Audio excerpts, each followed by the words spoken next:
வானொலியில் நீங்கள் கேட்டு மகிழ்ந்த தென்கட்சிக்கோ சுவாமிநாதன் அவர்களின் இந்த ஒரு தகவல் கதை தொகுப்பினை கேட்கலாம். ஒரு பெரிய கிராமம். அந்த கிராமத்தில் ஒரு பண்ணையார் வீடு. அதுதான் அந்த கிராமத்திலேயே பெரிய வீடு. ஒரு நாள் ஒரு திருடன் அந்த கிராமத்துக்கு வந்தான். சுற்றி பார்த்தான். அந்த பண்ணையார் வீடு கண்ணில் பட்டுது. இன்னைக்கு ராத்திரி இந்த வீட்டில் தான் நம்ம தொழில் ஆரம்பிக்கணும் அப்படின்னு சொல்லி அவன் முடிவு பண்ணிக்கிட்டான். ஏன்னா அதுதான் அந்த கிராமத்திலே கொஞ்சம் பெரிய வீடு. அங்கே தான் அவன் எதிர்பார்க்குறது ஏதாவது கிடைக்கும் அப்படிங்கிறது அவனுடைய முடிவு. நடு ராத்திரி அவன் மெதுவாக சுவரேறி குதித்து அந்த பெரிய வீட்டுக்குள்ளே புகுந்தான். அங்கே போய் பார்த்தா முக்கியமான இடங்கள்ல எல்லாம் காவலுக்கு ஆள் நின்றுக்கிட்டு இருக்கிறாங்க ராத்திரி நேரத்தில். சரி, இந்த வீட்டில் நம்மால் திருட முடியாது அப்படின்னு முடிவு பண்ணிட்டு மெதுவாக வந்த வழியிலேயே திரும்பி வந்தான். அந்த சமயத்தில் காலில் ஏதோ தட்டுப்பட்டுது. என்னது அப்படின்னு சொல்லி குனிஞ்சு பார்த்தா அங்கே ஒரு பெரிய வெங்காய மூட்டை அடுக்கி வச்சிருக்கிறாங்க.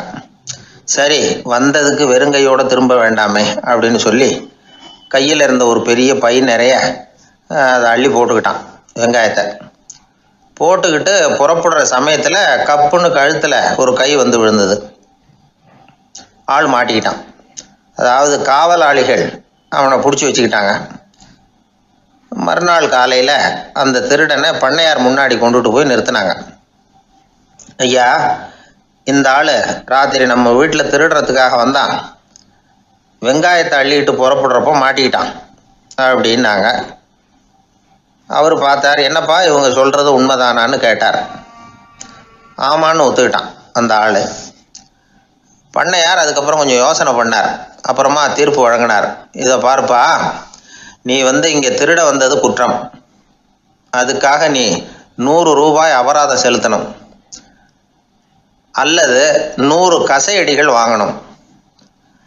அதுவும் இல்லைன்னா நீயே திருடுன அவ்வளவு வெங்காயத்தையும் பச்சையா என் கண் முன்னாடியே சாப்பிட்டுடணும். இதில் எந்த தண்டனையை ஏற்றுக்கிறது அப்படிங்கிறத பற்றி நீயே யோசனை பண்ணி முடிவு எடுத்துக்கலாம் அப்படின்னு சொல்லிவிட்டார். அதாவது இவனே முடிவு பண்ணிக்க வேண்டியது. 100 ரூபா பணம் கட்டுறியா, இல்லது சாட்டை அடி வாங்குறியா, அல்லது வெங்காயத்தை சாப்பிட்றியா, இதுதான் அவர் கொடுத்தது. நீயே முடிவு பண்ணி சொல்லுன்னு விட்டார். திருடன் கொஞ்சம் நேரம் யோசனை பண்ணி பார்த்தான். அவனுக்கு இருக்கிறதுலே ரொம்ப சுலபமாக தெரிஞ்சது இந்த வெங்காயத்தையே சாப்பிட்டுட்றேன்ட்டான். ஐயா, நான் இந்த வெங்காயத்தையே சாப்பிட்டுட்றேன், அதுதான் எனக்கு கொஞ்சம் சுலபமாக தெரியுதுன்னா சரின்னு விட்டார் பண்ணையார். அப்படியே எல்லாத்தையும் கொண்டு கொட்டினாங்க. ஒவ்வொன்றா எடுத்து சாப்பிட ஆரம்பித்தான். கொஞ்ச நேரம் சுவாரஸ்யமாக சாப்பிட்டான். அதுக்கப்புறம் வாய் எரிய ஆரம்பிச்சுட்டுது. கண்ணு ரெண்டும் செவந்து போச்சு. கண்ணில் இருந்து தார தாரையாக கண்ணீர் வழிய ஆரம்பிச்சுட்டுது. ஒரே எரிச்சல். அவனால் தாக்கு பிடிக்க முடியல. வெங்காயம் பாதி கூட தீரல. பார்த்தான். சரி, இது நமக்கு சரிப்பட்டு வராது அப்படின்னு முடிவு பண்ணிட்டான். ஐயா, என்னை மன்னிச்சுக்கோங்க, இது என்னால் முடியாது போல இருக்கு, பேசாமல் எனக்கு 100 சாட்டை அடியே கொடுத்துருங்க அப்படின்னா. அவரும் சரின்னார். சாட்டை அடி விழ ஆரம்பிச்சிது. அதுவும் ஆரம்பத்தில் ஒரு மாதிரியாக இருந்தது. ஒரு 60 அடிகள் விழுற வரைக்கும் தாங்கினான். அதுக்கு மேலே அவனால் முடியல, தாக்கு பிடிக்க முடியல. ஐயா, என்னை மன்னிச்சுக்கோங்க அப்படின்னு மறுபடியும் பண்ணையார் காலில் விழுந்தான். ஐயா, இதுவும் எனக்கு சரிப்பட்டு வராது போல இருக்கு, பேசாமல் 100 ரூபா அபராதமே கட்டிவிட்றேன் அப்படின்னா. அதே மாதிரி பணத்தை எடுத்து கொடுத்துட்டு அவன் பாட்டுக்கு போனான். இப்படி ஒரு கதை உண்டு.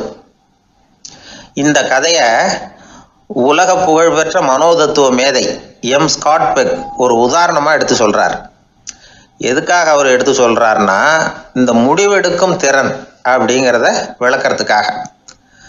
வாழ்க்கையில் முடிவெடுக்கிற திறன் நம்ம ஒவ்வொருத்தருக்கும் ரொம்ப அவசியம். எந்த சந்தர்ப்பத்தில் எப்படி முடிவெடுக்கிறோம் அப்படிங்கிறத வச்சு தான் நம்ம வாழ்க்கை அமையும். எவ்வளவு தான் பணம் இருந்தாலும் சரி, எவ்வளவு தான் படிச்சிருந்தாலும் சரி, இந்த முடிவெடுக்கிற திறன் சரியாக இல்லைன்னா வாழ்க்கையில் பல சறுக்கல்களை சந்திக்க வேண்டியிருக்கும்.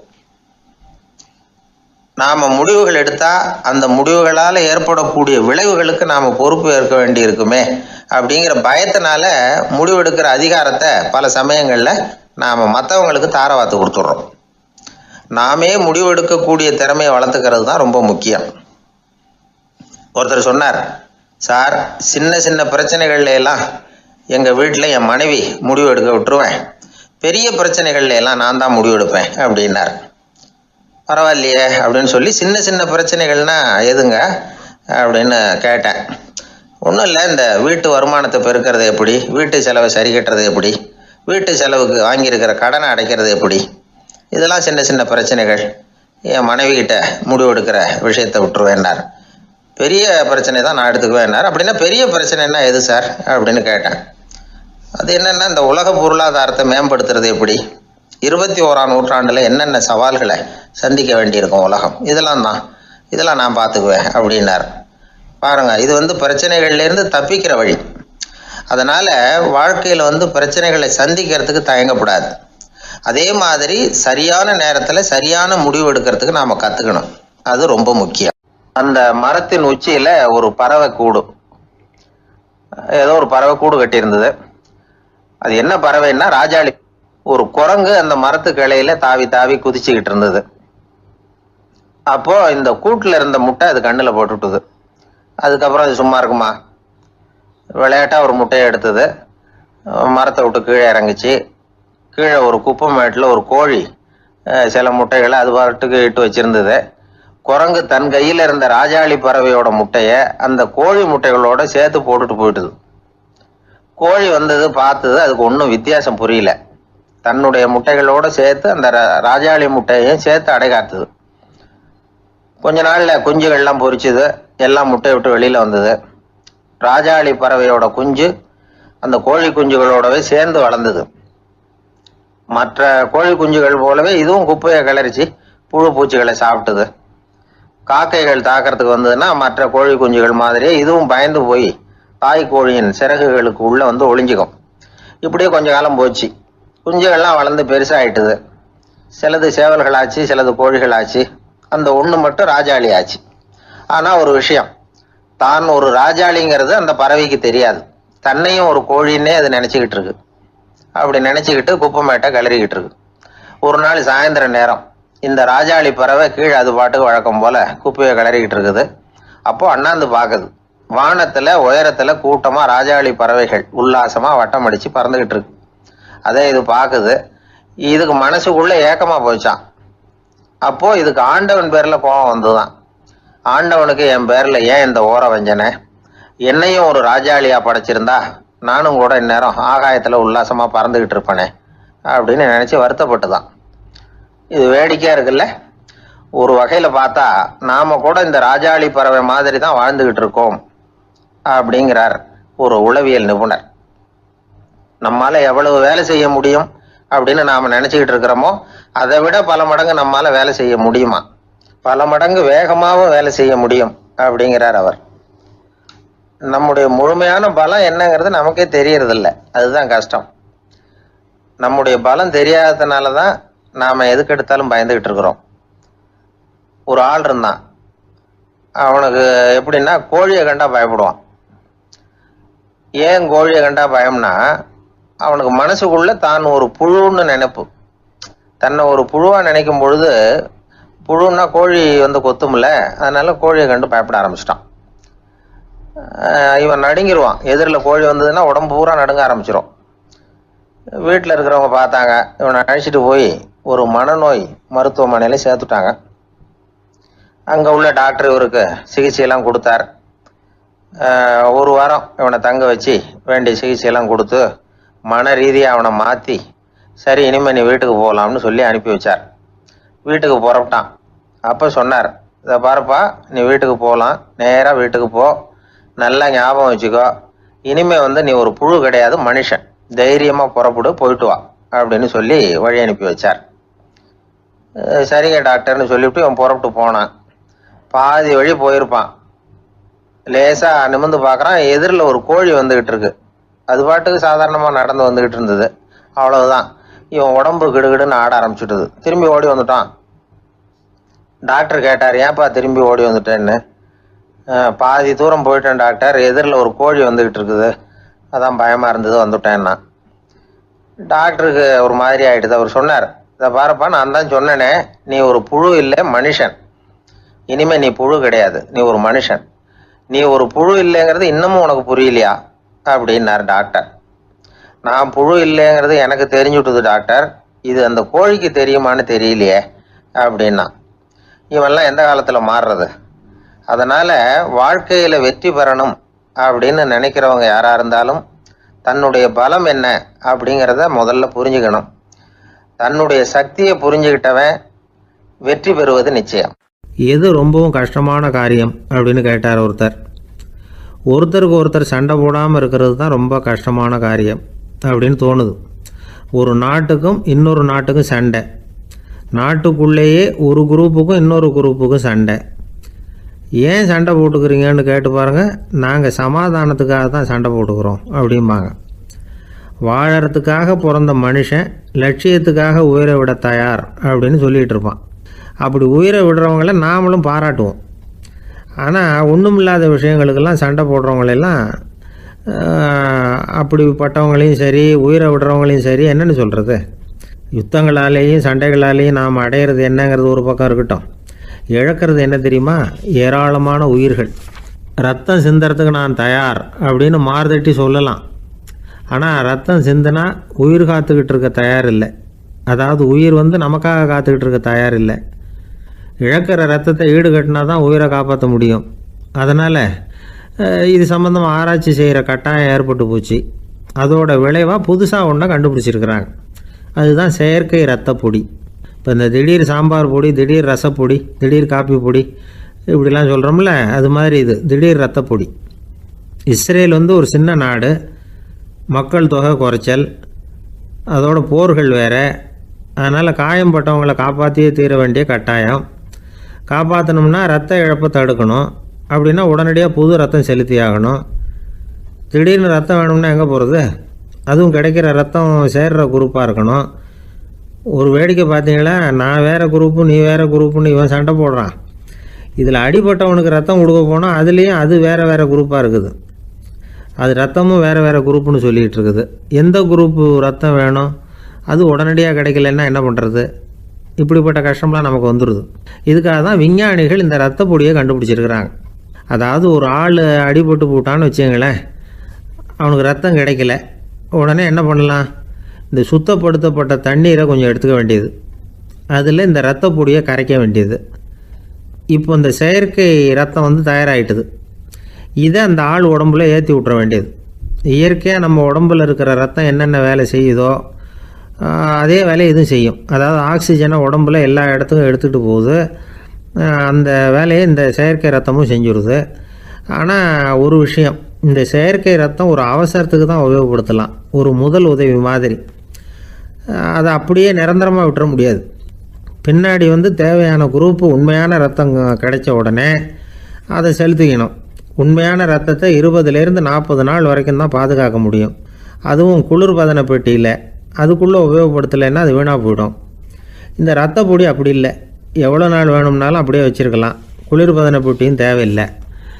ஆனால் ஒன்று, இது தண்ணியில் கலந்து செயற்கை ரத்தமாக ஆக்கிவிட்டா அதோட வலு 72 மணி நேரம் தான். அதாவது 3 நாள். அதுக்குள்ளே அந்த ஆசாமியை எங்கேயாவது ஆஸ்பத்திரிக்கு தூக்கிட்டு போய் உண்மையான ரத்தத்தை கொடுத்துடணும். சண்டையில் அடிபடுறவங்க, சாலை விபத்தில் அடிபடுறவங்க, இவங்களுக்கெல்லாம் அவசரத்துக்கு கை கொடுத்து உதவுறது இந்த செயற்கை ரத்த பொடி. அதுக்கப்புறம் நாம் கொடுக்குற ரத்தம் தான் அவங்கள காப்பாற்றணும். இன்றைக்கி ரத்தத்தை தானமாக கொடுக்க தயாராக இருக்கிற நல்ல உள்ளங்கள் ஏராளம். எவ்வளவு ஆக்சிடெண்ட்டு, ஆப்ரேஷன், இதில் சம்மந்தப்பட்டவங்களை காப்பாற்றுறது நாம் தானமாக கொடுக்குற ரத்தம் தானே. ஒரு ஆக்சிடெண்ட்டு, ஒரு ஸ்கூட்டர் ஒரு ஆள் மேலே மோதி விட்டுது, பார்த்து வரக்கூடாதா அப்படின்னா அந்த ஆள், நீ தான் பார்த்து நடக்கணும், ஏன்னா 20 வருஷமாக நான் அந்த ஸ்கூட்டரை ஓட்டிகிட்டு இருக்கிறேன் அப்படின்னு நானா இவன். இதுக்கு அவன் சொன்னானா, நீ தான் பார்த்து ஓட்டணும், ஏன்னா 40 வருஷமாக நான் இப்படி நடந்துக்கிட்டு இருக்கிறேன் அப்படின்னு நானா. திபேத் நாட்டில் புத்த மடாலயங்கள் நிறைய உண்டு. அதுக்கு ஒரு தலைமையகமும் உண்டு. அது இந்த திபேத் தலைநகரம் லாசாவில் இருக்குது. ரொம்ப காலத்துக்கு அப்பால் அதை பற்றியெல்லாம் நிறைய விவரங்கள் எழுதி வச்சுருக்கிறாங்க. அது இப்போவும் நமக்கு கிடைக்குது. அதாவது ரொம்ப தூரத்துக்கு அந்தாண்ட மலைகளுக்கு நடுவில் ஒரு கிளை மடாலயம். அந்த மடத்தின் தலைவருக்கு வயசாகிட்டு தான். அதனால் தலைமை பொறுப்பை வந்து வேற ஒருத்தர்கிட்ட ஒப்படைக்கலாம் அப்படின்னு முடிவு பண்ணாராம். உடனே ஒரு லாமாவை கூப்பிட்டார்.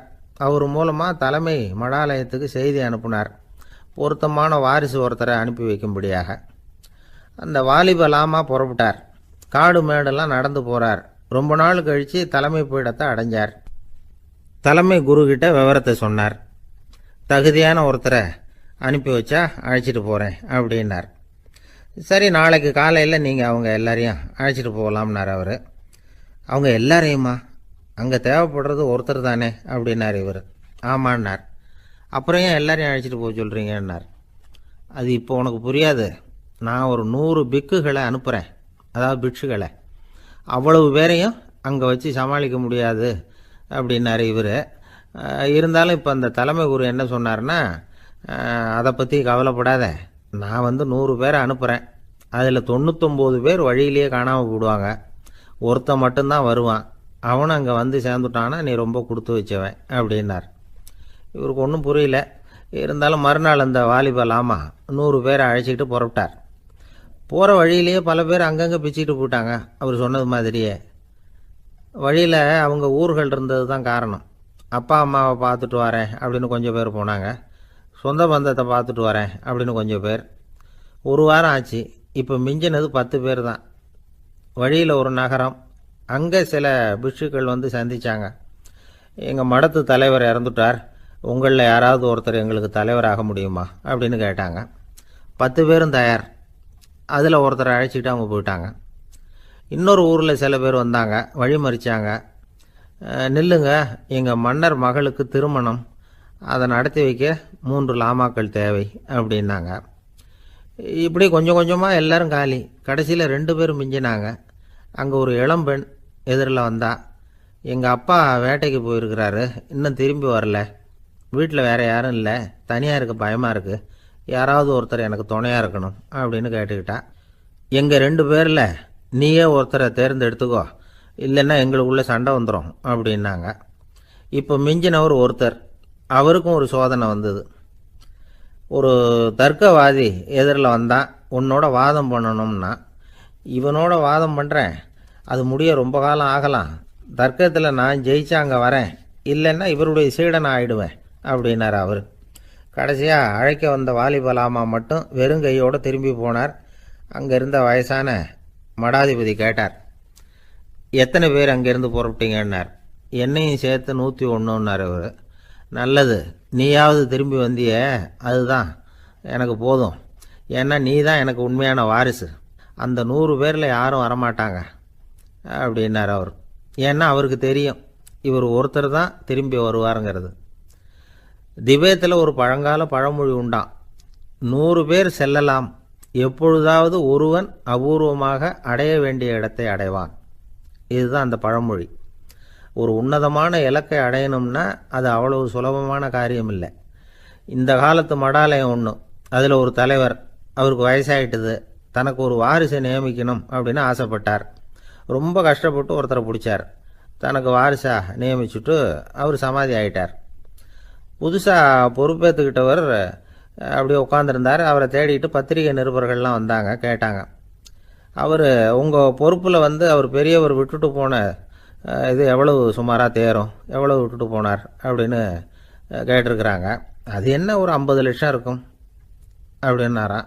அவ்வளவும் பணமா அப்படின்னு கேட்டிருக்காங்க. இல்லைங்க, கடன் அப்படின்னாராம் இவர். காலை நேரம், கடற்கரை ஓரம், காலை வீசிக்கிட்டு கையை வீசிக்கிட்டு ஏதோ சண்டைக்கு போகிற சிப்பாய் மாதிரி எல்லாரும் நடந்து போயிட்டுருக்கிறாங்க. நடைப்பயிற்சி. அதில் நமக்கு தெரிஞ்ச ஒருத்தர் எதிரில் வந்தார் ரொம்ப வேகமாக. என்ன சார் வாக்கிங்க அப்படின்னு கேட்டோம். அவரால் ஆமாம்னு பதில் சொல்ல முடியல, அவ்வளவு கஷ்டம். மூச்சு விடுறதுக்கே வாயை திறந்து மூடிட்டு இருக்கிறார். எங்கே பேசுறது? கொஞ்சம் நின்று நிதானித்து மூச்சு விட்டுட்டு அதுக்கப்புறம் சொன்னார் ஆமாம் அப்படின்னு. என்ன சார் இவ்வளவு வேகம்னோ? உங்கள் பேச்சை கேட்டுவிட்டு தான் சார் நடக்க ஆரம்பித்தோம். நீங்கள் தான் அடிக்கடி சொல்லிகிட்டு இருந்தீங்க நடக்கிறது நல்லதுன்னு. அன்னையிலேருந்து ஆரம்பிச்சுட்டேன், ஆனால் ரொம்ப கஷ்டமாக இருக்குது சார். இப்போ பாருங்கள், உங்கள்கிட்ட சுலபமாக பேசக்கூட முடியல, மூச்சு வாங்குது, உடம்பு கூட வலிக்கிறது மாதிரி இருக்குது அப்படின்னு அவர் பாட்டுக்கு பேச ஆரம்பிச்சிட்டார்.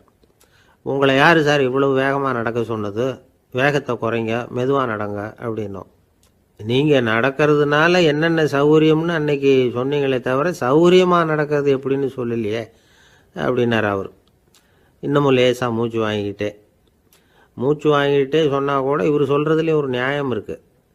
அதனால் இந்த நடைப்பயிற்சி பண்ணுறவங்க கவனிக்க வேண்டிய சில முக்கியமான குறிப்புகள் இருக்குது. அது என்னென்னங்கிறத அவங்க தெரிஞ்சுக்கணும். அது தெரிஞ்சு வச்சுக்கிறது நல்லது. இதெல்லாம் மருத்துவ நிபுணர்கள் சொல்கிற குறிப்புகள். அவங்க என்ன சொல்கிறாங்க தெரியுமா? உங்கள் வயசு 40க்கு மேலேயா? உங்கள் எடை இருக்க வேண்டியதை விட 10 கிலோ அதிகமாக இருக்குதா? நீங்கள் புகை பிடிக்கிறவரா? இதய நோய், இரத்த நாள நோய், உயர் இரத்த அழுத்தம் இப்படி ஏதாவது உங்களுக்கு உண்டா? அப்படின்னா நீங்கள் உங்கள் இஷ்டத்துக்கு வரிஞ்சு கட்டிக்கிட்டு நடைப்பயிற்சி பண்ண ஆரம்பிச்சிடாதீங்க. முதல்ல ஒரு மருத்துவ பரிசோதனை பண்ணிக்கோங்க, அதுதான் நல்லது அப்படின்னு அவங்க சொல்கிறாங்க. நடக்கிறப்போ, உடற்பயிற்சி செய்கிறப்போ மார்பு பகுதியில் அல்லது வேறு எங்கேயாவது தொடர்ந்து வலி இருந்ததுன்னா பயிற்சியை நிறுத்தி விட்டு டாக்டரை போய் பார்க்கணும். நடைப்பயிற்சி பண்ணுறப்போ உங்கள் சக்திக்கு தகுந்த மாதிரி மெதுவாக அதிக கஷ்டம் இல்லாமல் முன்னேறலாம். அங்கே என்ன போட்டியாக வைக்கிறாங்க? முந்திக்கிட்டு போய் என்ன பண்ண போகிறோம்? பரிசாக வாங்க போகிறோம். அதனால் நிதானம் அவசியம் அப்படிங்கிறது அவங்க ஆலோசனை. தொந்தரவு கொடுக்காத ஷூ, ட்ரெஸ்ஸு இதுகளை உபயோகப்படுத்துங்க. பாதத்தில் ஆடு தசை இருக்குல்ல, அங்கே ஏதாவது பிரச்சனை இருந்ததுன்னா டாக்டரை பாருங்கள். அந்த பாதத்தில் வலி வரும் அந்த இடத்துல. வெயில் காலமாக இருந்தால் தலைக்கு தொப்பி வச்சுக்கோங்க. பனியில் நடந்தாலும் அப்படி தான். தலையை பத்திரமா பார்த்துக்குங்க. நம்மக்கிட்ட ஏதோ கொஞ்சம் உருப்படியாக தெரியறது அதுதானே. உடற்பயிற்சிக்கு முன்னாடி பின்னாடி பயிற்சி செய்கிறப்போ நிறைய தண்ணி குடிக்கலாமா. முதல் 1 மாதத்துக்கு கொஞ்சம் தளர்த்தியாக சாவகாசமாக நடக்கலாம். மணிக்கு 3 அல்லது 4 கிலோமீட்டர் வேகம்னு வச்சுங்களேன். அதுக்கப்புறம் வேகத்தை அதிகப்படுத்தலாம். மணிக்கு 6 அல்லது 8 கிலோமீட்டர் அளவுக்கு நடக்கலாம். நல்லா கையை வீசிக்கிட்டு நடக்கணும். மூச்சு விடுற எண்ணிக்கை அதிகரிக்கணும். இது மாதிரி ஒரு 30 நிமிஷம் நடக்கலாம். தனியாக நடந்து போகிறதுக்கு உங்களுக்கு என்னமோ மாதிரி இருக்குதா? கூட யாரையாவது சேர்த்துக்குங்க. ஒரு குரூப்பாக சேர்ந்து போகலாம். நடக்கிறதுங்கிறத ஒரு சந்தோஷமான சமாச்சாரமாக ஆக்கிக்கணும். தினம் இப்படி நடக்க வேண்டி இருக்குதே அப்படின்னு புலம்பிக்கிட்டே போகக்கூடாது. சில பேர் நடக்கிறப்போ கடந்த காலத்தை ஆசை போட்டுக்கிட்டே போவாங்க. சில பேர் வருங்காலத்தை ஆசை போட்டுக்கிட்டே போவாங்க. சில பேர் முக்கியமான திட்டம்லாம் இப்படி நடக்கிறப்ப தான் தீர்மானம் பண்ணுவாங்க. நடக்கிறதுனால மன இறுக்கம் குறையுது, பரபரப்பு குறையுது, மன ஆற்றல் பெருகுது, தன்னம்பிக்கை வளருது, முதுமை தள்ளி போகுது, செயல்திறன் அதிகரிக்குது. இதை தவிர உடம்புக்கும் பல விதமான சௌகரியங்கள் ஏற்படுது. அதனால் இது வரைக்கும் நடக்க ஆரம்பிக்காதவங்க இனிமேல் இந்த குறிப்புகளை கவனத்தில் வச்சுக்கிட்டு நடக்க ஆரம்பிச்சுடலாம். சார்லஸ் லேம்ப் அப்படின்னு ஆங்கில இலக்கிய மேதை ஒருத்தர், அவர் ஒரு தரம் உடம்பு சரியில்லைன்னு டாக்டர்கிட்ட போனாராம். டாக்டர் அவரை பார்த்துட்டு, நீங்கள் தினமும் காலையில் வெறும் வயத்தில் நடக்கணும் அப்படின்னாராம். வெறும் வயத்தில் நடக்கிறதுக்கு நான் தயார், ஆனால் வயிறு கிடைக்கணுமே சார். யார் வயத்து மேலே நடக்கிறது டாக்டர் அப்படின்னு கேட்டாராம் இவர். வயிறு பசிக்குதேங்கிறது சிலரோட கவலை, வயிறு பசிக்க மாட்டேங்குதே அப்படிங்கிறது சில பேரோட கவலை. 2 விதமான கவலைக்கும் வயிறு தான் காரணமாக இருக்குது. வயிறு பசிச்சதுன்னா அது இயற்கை, வயிறு பசிக்கலைன்னா அது வியாதி. ஆனால் பசியையும் நாம் பசிப்பிணி அப்படின்னு தான் சொல்லுவோம். என்ன காரணம்? வியாதியை போக்க வேண்டியது எவ்வளவு முக்கியமோ அதை விட முக்கியம் பசியை போக்க வேண்டியது. ஒரு சமுதாயத்தில் பசிப்பிணியே இருக்கக்கூடாது, அதுதான் நல்ல சமுதாயம். பசியை போக்கணும்னா சாப்பாடு போடணும், பசியின்மையை போக்கணும்னா வைத்தியம்தான் பண்ணணும். இது சம்பந்தமாக எவ்வளவோ ஆராய்ச்சிகள் நடக்குது, நிறைய மருந்து கண்டுபிடிச்சிருக்கிறாங்க. நம்ம உடம்புல பசியை தூண்டக்கூடிய பகுதி எது, இதை முதல்ல தெரிஞ்சுக்கணும் இல்லையா? நாம் சாப்பிட்ற ஆகாரம் செரிக்கிறதுக்கு எது காரணம் தெரியுமா? நம்ம மூளையோட பின்பகுதி தான் அதுக்கு காரணமாக இருக்குதாம். மூளையின் பின்பகுதியில் நரம்பு செல்களால் ஆன 2 வகையான ஆரக்சின்கள் தான் பசியை உண்டாக்குது அப்படின்னு கண்டுபிடிச்சிருக்கிறாங்க. 2 ஆய்வாளர்கள் இதை கண்டுபிடிச்சிருக்காங்க. அவங்க 2 பேரும் டெக்சாஸ் பல்கலைக்கழகத்தில் ஹார்வர்டு ஹக்ஸ் மருத்துவ கல்வி நிலையத்தில் பணிபுரிகிறவங்களாம். உண்பது தேவைங்கிறது உணரப்படும் போது மூளையின் அந்த குறிப்பிட்ட பகுதி ஆரக்சின் அப்படிங்கிற ஹார்மோன்களை சுரக்கும். அது பசி உணர்வை தூண்டும் அப்படிங்கிறது தான் அந்த ஆய்வாளர்களின் கண்டுபிடிப்பு.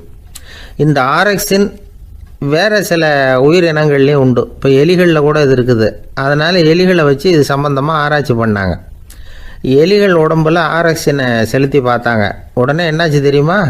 அந்த எலியெல்லாம் பசியால் துடிக்க ஆரம்பிச்சுட்டுது. எதையாவது தின்னு பசியை தீர்த்தா போதுங்கிற அளவுக்கு அந்த எலிகள்லாம் அல்லாட ஆரம்பிச்சுட்டுது. இயல்பாக சாதாரணமாக அந்த எலிகள் எவ்வளவு சாப்பிடுமோ அது மாதிரி 8 முதல் 10 மடங்கு அதிகமான ஆகாரத்தை 1 மணி நேரத்துக்குள்ளே சாப்பிட்டு தீர்த்துட்டு தான். சில எலிகளின் மூளையில் இந்த ஆரக்சின் அளவை கட்டுப்படுத்தி பார்த்துருக்குறாங்க. உடனே என்னாச்சு தெரியுமா, அதெல்லாம் சாப்பாட்டை கண்டா முகத்தை திருப்பிட்டு போக ஆரம்பிச்சுட்டு தான். அந்த எலிகளுக்கு பசி எடுக்கலையாம். இந்த ஆராய்ச்சியின் அடிப்படையில் பசியை எடுக்காமல் இருக்கிற மனிதர்களுக்கும் பசியை தூண்ட முடியும் அப்படின்னு சொல்லி ஆராய்ச்சியாளர்கள் தெரிவிச்சிருக்கிறாங்க. ஆக ஆரக்சின் தான் பசிக்கு காரணம்ங்கிறது தெரிஞ்சு போச்சு. சரி, இந்த ஆரக்சின் அப்படின்னா என்ன? அது ஒரு கிரேக்க சொல். அதுக்கு பசின்னு அர்த்தம். நம்ம ஆளுங்களுக்கெல்லாம் பசியை தூண்டுறதுக்கு மருந்து தேவையில்லை, பசியை குறைக்கிறதுக்கு தான் மருந்து தேவை. ஒரு அம்மா டாக்டரை தேடி வந்தாங்களாம். டாக்டர், எங்கள் வீட்டுக்காரருக்கு திடீர்னு அகோர பசி, நிறைய சமைச்சு போடுறேன், அவ்வளவையும் சாப்பிட்டுட்டு கீழே கிடக்கிற குப்பை கூலங்களையும் எடுத்து சாப்பிட ஆரம்பிச்சுட்றார், என்னன்னு கவனித்து பாருங்கள் அப்படின்னாங்களாம். எவ்வளோ நாளாக அப்படி இருக்குதுன்னு கேட்டிருக்காரு டாக்டர். 1 வாரமாக அப்படி இருக்குதுன்னாங்களாம்.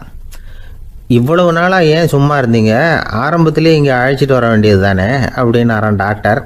அது ஒன்றும் இல்லை டாக்டர், வீடு பூரா சுத்தமாகட்டுமேன்னு பார்த்துக்கிட்டு இருந்தேன் அப்படின்னாங்களாம் அந்த அம்மா. ஒருத்தர் ஓடி வந்தார். இன்னொருத்தரை பார்த்து, சார் உங்கள் சைக்கிளை ஒரு நாள் இரவல் கொடுங்களேன், பக்கத்து ஊருக்கு போயிட்டு வர வேண்டியிருக்கு அப்படின்னார். இவர் சைக்கிளை கொடுத்து பத்திரமா கொண்டுகிட்டு போங்கன்னார். சார் இதை பத்திரமா கொண்டு போகிறேன், கவலையே வேணாம், ஏன்னா இது உங்களோட சைக்கிள் அப்படின்னு நான் நினைக்கல, என்னோட சைக்கிளாக நினைக்கிறேன் அப்படின்னார். அதுக்கப்புறம் தான் இவருக்கு உண்மையாகவே பயம் வந்துட்டுது. ஏன்னா அவர் சொன்னது மாதிரி அதை தன்னோட சைக்கிளாகவே நினச்சி தள்ளிட்டு போட்டால் என்ன பண்ணுறது? எது எதை நம்முடையதாக நினைக்கணுங்கிறதுக்கு ஒரு வரையறை இருக்குது. சில பேர் ஆஃபீஸையே வீடாக நினச்சி விடுறது உண்டு. அப்படிப்பட்டவங்க கூட வீட்டை ஆஃபீஸாக நினைக்கிறதில்ல. ஏன்னா வீட்டில் இவர் ஆஃபீஸராக நடந்துக்க முடியறதில்ல. இதெல்லாம் ஒரு பக்கம் இருக்கட்டும், இப்போ விஷயத்துக்கு வருவோம். பொறியியல் மேதை டாக்டர் விஸ்வேஸ்வரய்யா இருந்தார் இல்லையா, பாரத ரத்னா விருதெல்லாம் கொடுத்தாங்களே. ஆஃபீஸ் வேலை வேற, சொந்த வேலை வேற அப்படிங்கிறதுக்கு ஒரு உதாரணமாக இருந்தவர் அவர். மைசூர் மகாராஜா கிட்ட திவானா இருந்தார். அவர் ஒரு நாள் அரசாங்க வேலை காரணமாக வெளியூர் போயிருந்தார்.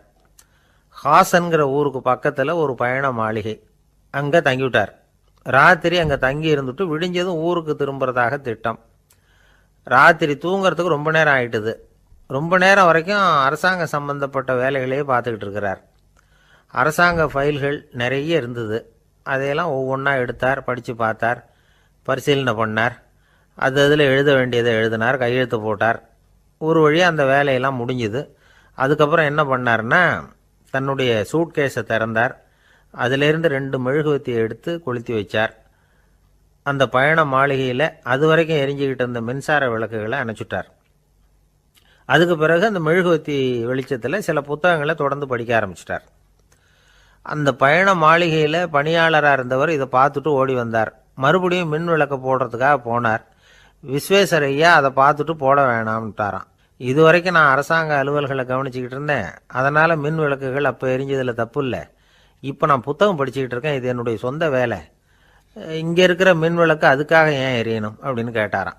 இப்போ இருக்கிற சில அரசு பணியாளர்கள்கிட்ட இந்த சம்பவத்தை பேச்சோட பேச்சா சொல்லி பார்த்தேன். அவங்களால இதை ஜீரணிக்கவே முடியல. நேர்மை தேவைதான் சார், அதுக்காக அவ்வளவு தூரத்துக்கு அது தேவையா அப்படிங்கிறாங்க. விஸ்வேஸ்வரய்யா அப்படி பண்ணினது தான் ஒரு நேர்மையாளர் அப்படின்னு இந்த உலகத்துக்கு நிரூபிக்கணுங்கிறதுக்காக இல்லை. தான் அப்படி நடந்து காட்டினா தன்னை சுற்றி இருக்கிறவங்களும் அதை கேள்விப்படுறவங்களும் முடிஞ்ச அளவுக்கு பொது வாழ்க்கையில் அரசு பணியில் நேர்மையை கடைபிடிக்க முயற்சி பண்ணலாமே அப்படிங்கிறதுக்காகத்தான். இப்போவும் சில பேர் இருக்கிறாங்க, இவங்க ஆஃபீஸ் வேறு வீடு வேறேன்னு நினைக்கிறதில்ல, அவ்வளோ உரிமை. ஒருத்தர் அப்படிதான், அவருக்கு அவசரமாக 5000 ரூபா தேவைப்பட்டது. ஆஃபீஸு பணத்தை எடுத்துக்கிட்டார். அந்த நேரம் பார்த்து ஆடிட் வந்துட்டுது, ஆப்பிட்டுக்கிட்டார். விசாரணை நடக்குது. அவர் சொல்கிறார், சார் நான் நேரம் காலம் பார்க்காம ஆஃபீஸில் வேலை செய்வேன், ஏன்னா அதை என்னோட ஆஃபீஸாக நினைக்கிறேன். அவசரத்துக்கு அந்த பணத்தை எடுத்தேன், மறுபடியும் வச்சுடலாம்னு தான் இருந்தேன், அதுக்குள்ளே இப்படி ஆகிட்டுது. நீங்கள் என்ன நினச்சாலும் சரி, நான் ஆஃபீஸ் வேறு வீடு வேறு அப்படின்னு நினைக்கிறதில்ல, அது என்னோட சுபாவம் அப்படின்னார். விசாரணை பண்ணவர் தீர்ப்பு வழங்கினார். உங்கள் சுபாவத்துக்கு மதிப்பு கொடுத்து நானும் தீர்ப்பு வழங்குறேன். நீங்கள் கொஞ்ச நாள் ஜெயிலில் இருந்துட்டு வாங்க, அது உங்களுக்கு கஷ்டமாக இருக்காதுன்னு நினைக்கிறேன். ஏன்னா அங்கே போனாலும் நீங்கள் உங்கள் சுபாவப்படி வீடு வேற ஜெயில் வேறன்னு நினைக்க மாட்டீங்க அப்படின்னாராம். மனித நேயம்ங்கிறத பற்றி சொல்லுவாங்க. மனித நேயம் ஏன்னா ஒரு கணவன் கணவனாக இருக்கணும், மனைவி மனைவியாக இருக்கணும். ஒரு மனுஷன் இன்றைக்கி மனிதன் மனிதனாக இல்லை, மனித நேயம் குறைஞ்சி போச்சு, குடும்ப உறவுகள்லாம் ரொம்ப மாறி போச்சுன்னு சொல்லலாம். இப்போ நாகரிகத்தில் அப்படி தான் இருக்குது. ஒரு இதில் ஒருத்தன் என்ன பண்ணியிருக்கிறான், ஒரு சின்ன பையனை கொண்டு வந்தானா. ஒரு சின்ன பையன் பக்கத்தில் இருக்கான். ஒரு பெரியவர் கேட்டிருக்கார், யாரப்பா அந்த பையன் அப்படின்னு கேட்டிருக்கார். இவன் சொன்னான்னா, இந்த பையன் எனக்கு தூரத்து உறவுன்னு இருக்கான். சரி, தூரத்து உறவுன்னா எப்படி அப்படின்னு கேட்டிருக்கான். இந்த பையன் எங்கள் அப்பாவுக்கு 8வது பிள்ளை அப்படின்னானா. கூட பிறந்தவனே அவ்வளோ தூரமாக போயிட்டான், 8வதாக பிறந்தான். அப்படி இருக்குது குடும்ப உறவுகள்ங்கிறது. மனுஷனுக்கு வேல்யூ விஞ்ஞானம் எப்படி போட்டிருக்குன்னா, ஒரு மனித உடம்பில் இருக்கிற கால்சியத்தை மட்டும் தனியாக எடுத்தால் ஒரு சின்ன ரூமுக்கு வெள்ளை அடிக்கலாமா. ஒரு மனுஷ உடம்பில் இருக்கிற பாஸ்பரஸை மட்டும் தனியாக எடுத்தால் ஒரு 40 நெருப்பு வச்சு தயார் பண்ணலாம். ஒரு மனுஷ உடம்பில் இருக்கிற இந்த கொழுப்பு சத்தை மட்டும் தனியாக எடுத்தால் ஒரு 7-8 சோப்பு கட்டி தயார் பண்ணலாம். அதுமாதிரி ஒரு மனுஷ உடம்புல இருக்கிற இரும்பு சத்தை மட்டும் தனியாக எடுத்தால் ஒரு 2 அங்குல ஆணி 2 செய்யலாம். இவ்வளவுக்கும் விலை போட்டால் 42 ரூபா 50 காசு. இதுதான் மனுஷனுக்கு விஞ்ஞானம் போட்டிருக்கிற விலை. அது எப்போ அது ஒசரும்னா, அவன் மனுஷனாக இருக்கிற வரைக்கும் இருக்கிறப்ப. அதுவும் செத்து போனால் அதுவும் கிடையாது, செத்து போனால் அதுவும் குறைஞ்சிரும். மிருகங்களுக்கெல்லாம் அப்படி இல்லை, செத்ததுக்கு அப்புறம் விலை கூடும். அங்கெல்லாம் எல்லா ஊர்லேயும் பார்த்திங்கன்னா உயிர் கோழி 50 ரூபா, உரிச்ச கோழி 60 ரூபான்னு போட்டிருக்கோம். செத்ததுக்கு அப்புறம் 10 ரூபா அதிகம்.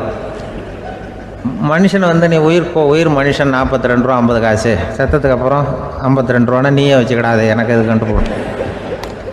அவன் எப்போ அவனுக்கு வேல்யூ கூடும்னா, மனிதன் மனிதனாக வாழும்பொழுது தான் வேல்யூ கூடும். குடும்பத்தில் அந்த அந்த பாசத்தோடு வாழணும்னு கடவுள்கிட்ட கேட்டு சொன்னாங்களே, அதுதான். இந்த சமூகங்கிறதும் ஒரு பெரிய குடும்பம்தான். அதனால தான் இந்த நாட்டுக்கு உள்ள பெருமையை எல்லாரும் ஒற்றுமையாக இருந்தால் எதையும் சாதிக்கலாம்ங்கிறது தான் இந்த நாட்டுக்கு உள்ள பெருமை. அப்படி நிரூபித்தோம். அதனால் சமூகங்கிறதும் ஒரு குடும்பம் மாதிரி இருக்கிறது தான் பெருசு. இப்போ சில இதெல்லாம் இப்போ ஜாதி மத வேறுபாடெல்லாம் நம்முடைய முன்னேற்றத்தை தடுக்கும். விலங்குகள் நம்மளை மேலானது. அதான் ஒரு ஊரில் ஒரு சிவன் கோயில் இருந்து தான். சிவன் கோயிலில் அந்த புறாவெல்லாம் வளர்ந்துக்கிட்டு இருந்திருக்கு. அந்த மாடத்தில், சிவன் கோயில் மாடத்தில் புறாவெல்லாம் கூடியிருந்திருக்கு. உடனே அதுக்கு கும்பாபிஷேகம் பண்ணுறதுக்காக ஊரில் திட்டம் போட்டாங்க. சிவன் கோயிலுக்கு வெள்ளடிக்க ஆரம்பித்தாங்க. வர்ணம் பூச ஆரம்பித்ததும் அதுக்கு சாரம் கட்டுவாங்கள்ல, இந்த குச்சியெல்லாம் வச்சு சாரம் கட்டுவாங்க. உடனே இந்த புறாவெல்லாம் என்ன பண்ணிச்சான், இனிமேல் நம்ம இங்கே வெள்ளை அடிக்கிறாங்க, கும்பாபிஷேகம் வருது, நம்ம இங்கே குடியிருக்க முடியாது, எதிர்த்தாப்புல எங்கே போகலான்னு பார்த்துருக்கு. இந்த உயரம் கோபுரத்தில் இருந்த புறாவெல்லாம் எதிர்த்தாப்புல ஒரு மாதா கோயில் இருந்திருக்கு, சர்ச்சு. அங்கே சில மாடங்களில் புறாவெல்லாம் இருக்குது, சில மாடம் இருக்குது. உடனே நம்மளாம் அங்கே போய்டும் கொஞ்சம் காலத்துக்குன்னு எல்லாம் புறப்பட்டு இந்த மாதா கோயிலுக்கு போயிடுது. அங்கே போனால் அங்கே இருக்கிற புறாவோடு சேர்ந்து இதுவும் குடியிருந்துட்டுருக்கு. கொஞ்ச நாள் என்னாச்சு, அங்கே கிறிஸ்மஸ் வந்துட்டுது. கிறிஸ்மஸ் வந்ததும் சரி இங்கேயும் வெள்ளடிக்க ஆரம்பிக்கிறாங்க. நம்ம மறுபடியும் எங்கடா போகிறதுன்னு பார்த்தா அங்கே இருக்கிற புறாவோட சேர்ந்து இதுவும் சேர்ந்து நேராக ஒரு பள்ளிவாசல் இருந்தது. எதுக்கு அங்கே இருக்கிற மாடத்தில் போய் அங்கே குடியேறிட்டுது எல்லாம். அங்கே போனால் அங்கே ரமலான் மாதம் ரம்ஜானுக்காக அதையும் புதுப்பிக்க ஆரம்பித்தாங்க. இது என்ன பண்ணுறதுன்னு சொல்லி இந்த 3 செட்டு புறாவும் சேர்ந்து என்ன பண்ணிச்சு, எங்கே போகலான்னு பார்த்தா மறுபடியும் அதுக்குள்ளே இந்த சிவன் கோயிலில் கும்பாபிஷேகம் முடிஞ்சிருக்கு. அங்கே போடுவோம் எல்லாருன்னு சொல்லி எல்லா புறாவும் அந்த சிவன் கோயிலுக்கு வந்துட்டுது. அங்கே போய் மாடத்தில் அதை குடியிருந்துட்டுது. அப்போ திடீர்னு ஒரு நாள் பார்த்தா ஒரே கலவரம் பூமியில் எல்லாம் ஒருத்தன் அருவாளை தூக்கிட்டு நிற்கிறான், குச்சி எடுத்து ஒருத்தனை சுட்டுக்கிறான். ஒரே கலவரம், சத்தம், ஒரே மத கலவரம் வந்துட்டுது ஊரில். அப்போது புறாவெல்லாம் மாடத்தில் இருந்துக்கிட்டு ஒரு குஞ்சு புறா அவங்க அம்மாட்ட கேட்டு தான், இது என்ன, இந்த மனுஷனுக்கு என்ன ஆச்சு, அவன் கத்தியை தூக்கிட்டு நிற்கிறானே அப்படின்னு கேட்டு தான். ஒரு குஞ்சு புறா அவங்க அம்மாட்ட கேட்டுதான், அம்மா புறா. இப்போ அம்மா அந்த புறா சொல்லித்தான், மனுஷனுக்கு இப்போ மதம் பிடிச்சிருக்கு, அதான் கத்தியை தூக்கிட்டு நிற்கிறான் அப்படின்ருக்கு. இப்போ நமக்கெல்லாம் பிடிக்கலையே அப்படின்னு தான். அப்போ அந்த புறா சொல்லித்தான், அந்த பாருமா, நாம் இந்த சிவன் கோயிலில் இருந்தாலும் நமக்கு புறான்னு தான் பேர், இந்த மாதா கோயிலுக்கு போனாலும் நமக்கு புறான்னு தான் பேர், பள்ளிவாசலுக்கு போனாலும் நமக்கு புறான்னு தான் பேர். அந்த மனுஷன் அப்படி இல்லை. அவன் இங்கே இருக்கிற வரைக்கும் இந்துன்னு சொல்லுவான், அங்கே மாதா கோயில் இருந்தான்னா கிறிஸ்தவன்னு சொல்லுவான், பள்ளிவாசலில் இருந்தான்னா முஸ்லீம்னு சொல்லுவான். அப்போ குஞ்சு புறா அது என்ன இப்படி பண்ணுறாங்க மனுஷங்க, இப்போ அவங்கள விட நம்ம வசதி போல் இருக்க, நம்ம தேவலாம் போல் இருக்க அப்படின்னு தான் அந்த குஞ்சு புறா. அப்போ அந்த தாய் புறா சொல்லித்தான், உண்மைதான், அதனால தான் நம்ம மேலான இடத்துல இருக்கிறோம், அவன் கீழே நிற்கிறான் இன்னமும் அப்படின்னு சொல்லித்தான். அளவுக்கு மிஞ்சினால் அமிர்தமும் நஞ்சு அப்படின்னு சொல்லுவாங்க. அது உண்மைதான். ஒருத்தருக்கு அளவுக்கு மீறிய புகழ் வந்துட்டுதுன்னு வச்சுங்க, அது கூட ஆபத்தா போயிடுறது உண்டு. பழங்காலத்துல எல்லாம் கிரேக்க தேசத்துல ஒரு பழக்கம் உண்டாம். அதாவது யாராவது ஒருத்தரை நாடு கடத்தணும்னா அதுக்கு ஒரு வழி உண்டு. அதாவது ஒருத்தரை நாடு கடத்தணும்னு மக்கள் விரும்புகிறாங்கன்னு வச்சுங்களேன், அவர் பேரை ஒரு மண்பாண்ட ஓட்டுச்சில்லில் எழுதி அதை ஒரு குறிப்பிட்ட பொது இடத்துல போட்டுற வேண்டியது, அவ்வளவுதான். இது மாதிரி பல பேர் போட்டுக்கிட்டே இருப்பாங்க, எல்லாம் அப்படியே குவிஞ்சு போயிடும். அந்த ஓட்டாஞ்சில்லு குவியலில் யாருடைய பேர் அதிகமாக இருக்குதோ அந்த நபரை ஒரு 10 ஆண்டுகள் நாடு கடத்தி விடுவாங்க. இது அந்த ஊர் வழக்கமாக. ஒரு நாள் அந்த குவியலுக்கு பக்கத்தில் ஒரு ஆள் நின்றுக்கிட்டு இருக்கிறான். அவன் கையில் ஒரு ஓட்டாஞ்சில்லு வச்சிருக்கிறான். அதில் யாரோட பேரையோ எழுதணும், எழுதி அந்த இடத்துல போடணுங்கிறது அவன் ஆசை. ஆனால் அவன் படிக்காதவன், அதனால் எழுத தெரியல. யாராவது அந்த வழியாக வர்றாங்களான்னு பார்த்துக்கிட்டே நின்றுக்கிட்டு இருந்தான். ஒரு பெரியவர் வந்துக்கிட்டு இருந்தார். அவர்கிட்ட ஓடினான். கையில் இருந்த மண்பாண்ட சில்லை கொடுத்தான். ஐயா, இதில் ஒரு பேர் எழுதி கொடுங்களேன்னா அந்த பெரியவர் அதை வாங்கி கையில் வச்சுக்கிட்டு, என்ன பேர் எழுதணும் சொல்லு அப்படின்னா இவன் சொன்னான், அரிஸ்டைடிஸ் அப்படின்னு எழுதுங்க அப்படின்னா. இதை கேட்டதும் அந்த பெரியவருக்கு அதிர்ச்சி. ஏன்னா அவர் தான் அரிஸ்டைடிஸ், தத்துவ மேதை அரிஸ்டைடிஸ் அவர். இருந்தாலும் நான் தான் அதுங்கிறத காட்டிக்காம அந்த ஆளுகிட்ட கேட்டார். அது சரிப்பா, அரிஸ்டைடிஸ்ங்கிற பேரை எழுத சொல்ற, அவர் உனக்கு என்ன கெடுதல் பண்ணார், அவர் பேரை இதில் எழுத சொல்றியே அப்படின்னு கேட்டிருக்கார். அதுக்கு இவன் சொன்னானா, அவர் எனக்கு எந்த கெடுதலும் பண்ணலை, அவரை நான் பார்த்தது கூட இல்லை அப்படின்ட்டுருக்கான். அப்புறம் எதுக்காக அவரை நாடு கடத்தணும்னு நீ ஆசைப்படுற அப்படின்னு கேட்டிருக்கார். இப்போ அந்த ஆள் சொல்கிறான், அரிஸ்டைடஸை பற்றி எல்லாரும் பேசுகிறாங்க, அவர் ரொம்ப நல்லவர், அவர் ஒரு பெரிய அறிவாளிங்கிறாங்க, அவர் ஒரு பெரிய வள்ளல், பேரறிஞர், இப்படி எல்லாரும் சொல்கிறத கேட்டு கேட்டு எனக்கு ரொம்ப அழுத்து போயிட்டுது, அதனால தான் வெறுப்பாயிட்டேன் அப்படின்னு நானும். இதிலேருந்து என்ன தெரியுது, நாம் நல்லவனாக இருக்கிறதுல ஒன்றும் இடைஞ்சல் இல்லை. ஆனால் நம்மளை நல்லவன் நல்லவன் எல்லாரும் சொல்ல ஆரம்பிச்சிட்டாங்கன்னு வச்சுக்கோங்க, அப்போ இடைஞ்சல் ஆரம்பம்னு அர்த்தம். எதுவுமே அளவுக்கு மிஞ்சி போகாமல் பார்த்துக்க வேண்டியது ரொம்ப அவசியம். அளவுக்கு அதிகமாக ஆசைப்படாதவங்களில் ஆப்ரஹாம் லிங்கனும் ஒருத்தரான். அவர் ஒரு தடவை தன்னுடைய நண்பர்கள்கிட்ட பேசிக்கிட்டு இருந்தாராம். ஒருத்தர் கேட்டிருக்கார், ஒரு மனுஷனுக்கு கால்கள் எவ்வளோ உயரம் இருக்கணும் அப்படின்னு கேட்டாராம். இதுக்கு ஆப்ரஹாம் லிங்கன் சொன்னாராம், அது என்ன, இடுப்புலேருந்து தரையை தொடுற அளவுக்கு உயரம் இருந்தால் போதும் அப்படின்னாராம். எனக்கு ஒரு உதவி செய்யணும் அப்படின்னு நம்மளை பார்த்து ஒருத்தர் கேட்குறாருன்னு வச்சுங்களேன், உடனே நாம் அவரை பார்த்து என்ன உதவின்னு கேட்போம். இதுதான் சராசரி மனிதர்களின் இயல்பு. ஆனால் ஒருத்தர் எனக்கு ஒரு உதவி செய்யணும் அப்படின்னு கேட்ட உடனே என்ன உதவின்னு கூட கேட்காம சரி செய்கிறேன் அப்படின்னு ஒத்துக்கிறது இருக்கு பாருங்க, அது கொஞ்சம் அபூர்வம். அந்த காலத்தில் ஒருத்தர் இருந்தார்.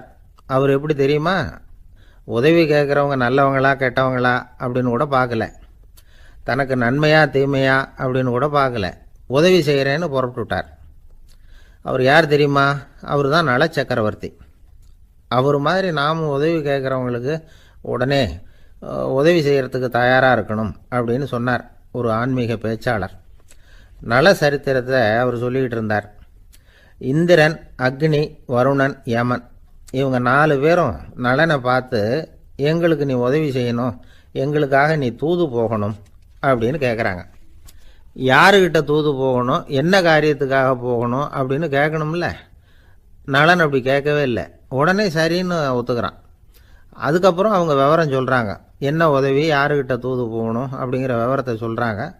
நலனுக்கும் அப்புறம்தான் புரியுது, எந்த தமயந்தியை இவன் காதலிச்சானோ, எந்த தமயந்தின் சுயம்பரத்துக்காக இவன் போய்கிட்டு இருக்கிறானோ, அந்த தமயந்தியை பார்த்து தங்களுக்காக அவகிட்ட வாதாடணும், பேசணும், தங்களில் ஒருத்தரை கல்யாணம் பண்ணிக்கும்படியாக கேட்கணும் அப்படின்னு அவங்க 4 பேரும் நலன்கிட்ட கேட்குறாங்க. இதை கேட்டதும் நலன் கொஞ்சம் கூட முகம் சுளிக்கலை, பதட்டப்படலை. நேராக தமயந்தி கிட்ட போகிறான். இந்திரன், அக்னி, வருணன், யமன் இவங்களோட சிறப்புகளை எடுத்து சொல்கிறான். இவங்களில் ஒருத்தரை கல்யாணம் பண்ணிக்கலாம் அப்படின்னு சொல்லி கேட்டுக்கிறான். ஆனால் இதுக்கு தமயந்தி சம்மதிக்கலை. சுயம்வரம் நடக்குது, அவள் நலனை தேர்ந்தெடுக்கிறாள். அந்த 4 பேரும் நலனுக்கு நிறைய வரங்கள்லாம் கொடுக்குறாங்க. அதுக்கப்புறம் இப்படி போகுது கதை. இதில் நாம் கவனிக்க வேண்டியது என்னென்னா, உதவின்னு கேட்ட உடனே என்ன உதவின்னு கேட்காம சரி செய்கிறேன்னு சொன்னான் பாருங்க, அதை கொஞ்சம் சிந்திக்கணும். செய்கிறேன்னு ஒத்துக்கிட்டதுக்கு அப்புறம் அது என்ன உதவின்னு தெரிஞ்சும் முகம் சுளிக்காமல் அதை செஞ்சான் பாருங்க, அதையும் கொஞ்சம் சிந்திக்கணும். நம்மளும் ஒரு நண்பனை தேடி போனான், எனக்கு ஒரு உதவின்னா சரி சொல்லுன்னா, இப்போ உங்ககிட்ட 2 கார் இருந்தால் என்ன பண்ணுவேன்னா உடனே அதில் ஒன்று உங்ககிட்ட கொடுத்துருவேன்னா, அவன் உங்ககிட்ட 2 பங்களா இருந்தால் என்ன பண்ணுவேன்னா அதில் ஒன்று உங்ககிட்ட கொடுத்துருவேன்னா, உங்ககிட்ட 2 பேனா இருந்தால் என்ன பண்ணுவேன்னா அதில் ஒரு பேனாவை உங்ககிட்ட கொடுக்க மாட்டேன்னா, அவன் ஏன்டா அப்படி சொல்கிறேன்னா, ஏன்னா இப்போ நிஜமாவே என்கிட்ட 2 பேனா இருக்குது, அதனால் அப்படி சொல்கிறேன் அப்படின்னு நானான். அவன் ஒருத்தன் தன்னுடைய நண்பனை வழியில் பார்த்தான். என்னப்பா லெட்டர் போட்டுனே கிடச்சிதா அப்படின்னா, ஓ கிடச்சிதேன்னா அவன். இவன் உடனே ஏன்டா போய் சொல்கிற, நான் உனக்கு லெட்டரே போடலை, சும்மா தான் கேட்டேன், உடனே கிடச்சிட்டுதுங்கிறியே அப்படின்னா. லெட்டர் போட்டேன்னு நீ போய் சொல்கிறப்போ அது கிடைச்சதுன்னு நான் போய் சொல்லக்கூடாதா அப்படின்னு நானா அவன். இப்படிப்பட்டவங்க சில பேர் இருந்தால் கூட இன்னைக்கு கடிதம் மூலமாக தொடர்பு கொள்ளாதவங்க இருக்கவே முடியாது. அந்த அளவுக்கு அது அவசியமான ஒன்றாயிட்டுது. இந்த அஞ்சல் அட்டைகள் எப்படி ஆரம்பமாச்சு தெரியுமா? ஆஸ்திரியா நாட்டில் ஒரு பேராசிரியர் இருந்தார். அவர் பேர் இம்மானுவேல் ஹெர்மன். அவர் ஒரு நாள் ஒரு பத்திரிகையில் கட்டுரை எழுதினாராம். இது நடந்தது 1869.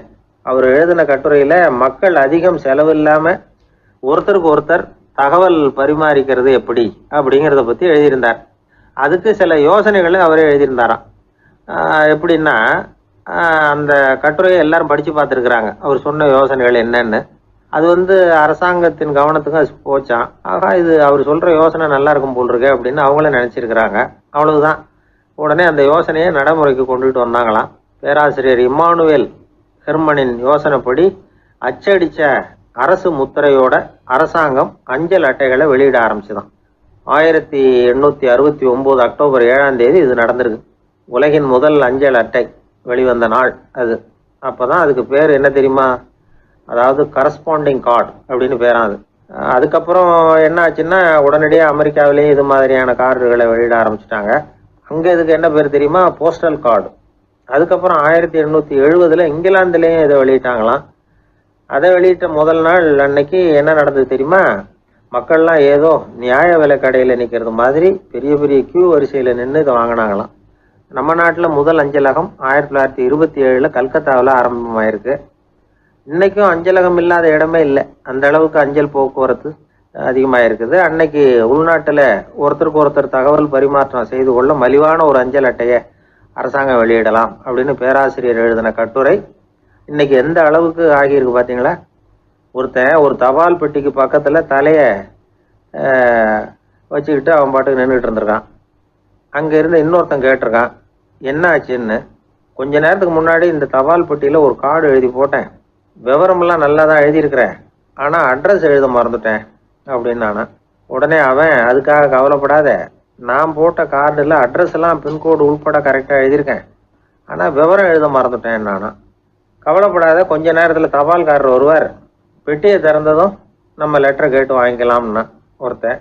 கொஞ்ச நேரத்துக்கு முன்னாடி அவர் வந்தார், கேட்டேன், அதுக்கப்புறம் தான் மனசுக்கு ரொம்ப கஷ்டமாக போச்சு நானா. இவன் ஏண்டான்னு கேட்டிருக்கான். அவன், இது தபால் புட்டு இல்லையா?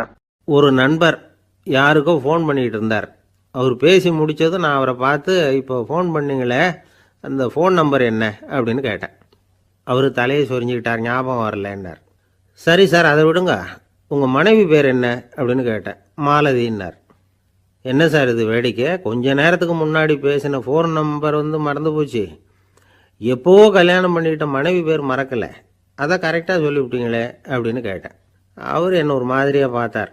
அவர் அப்படி என்னை பார்த்ததில் ஒன்றும் தப்பு இல்லை, ஏன்னா நாம் எல்லாருமே அப்படித்தானே, ஒரு குறிப்பிட்ட காரியத்துக்காக தொலைபேசியில் ஒருத்தட்ட பேசுகிறோம், அதுக்கப்புறம் அந்த எண் நமக்கு அனாவசியம், அதனால் மறந்துடுறோம். இதுக்கு பேர் தான் தற்காலிக ஞாபகம். ஆனால் மனைவி பேரை மறந்துட முடியுமா?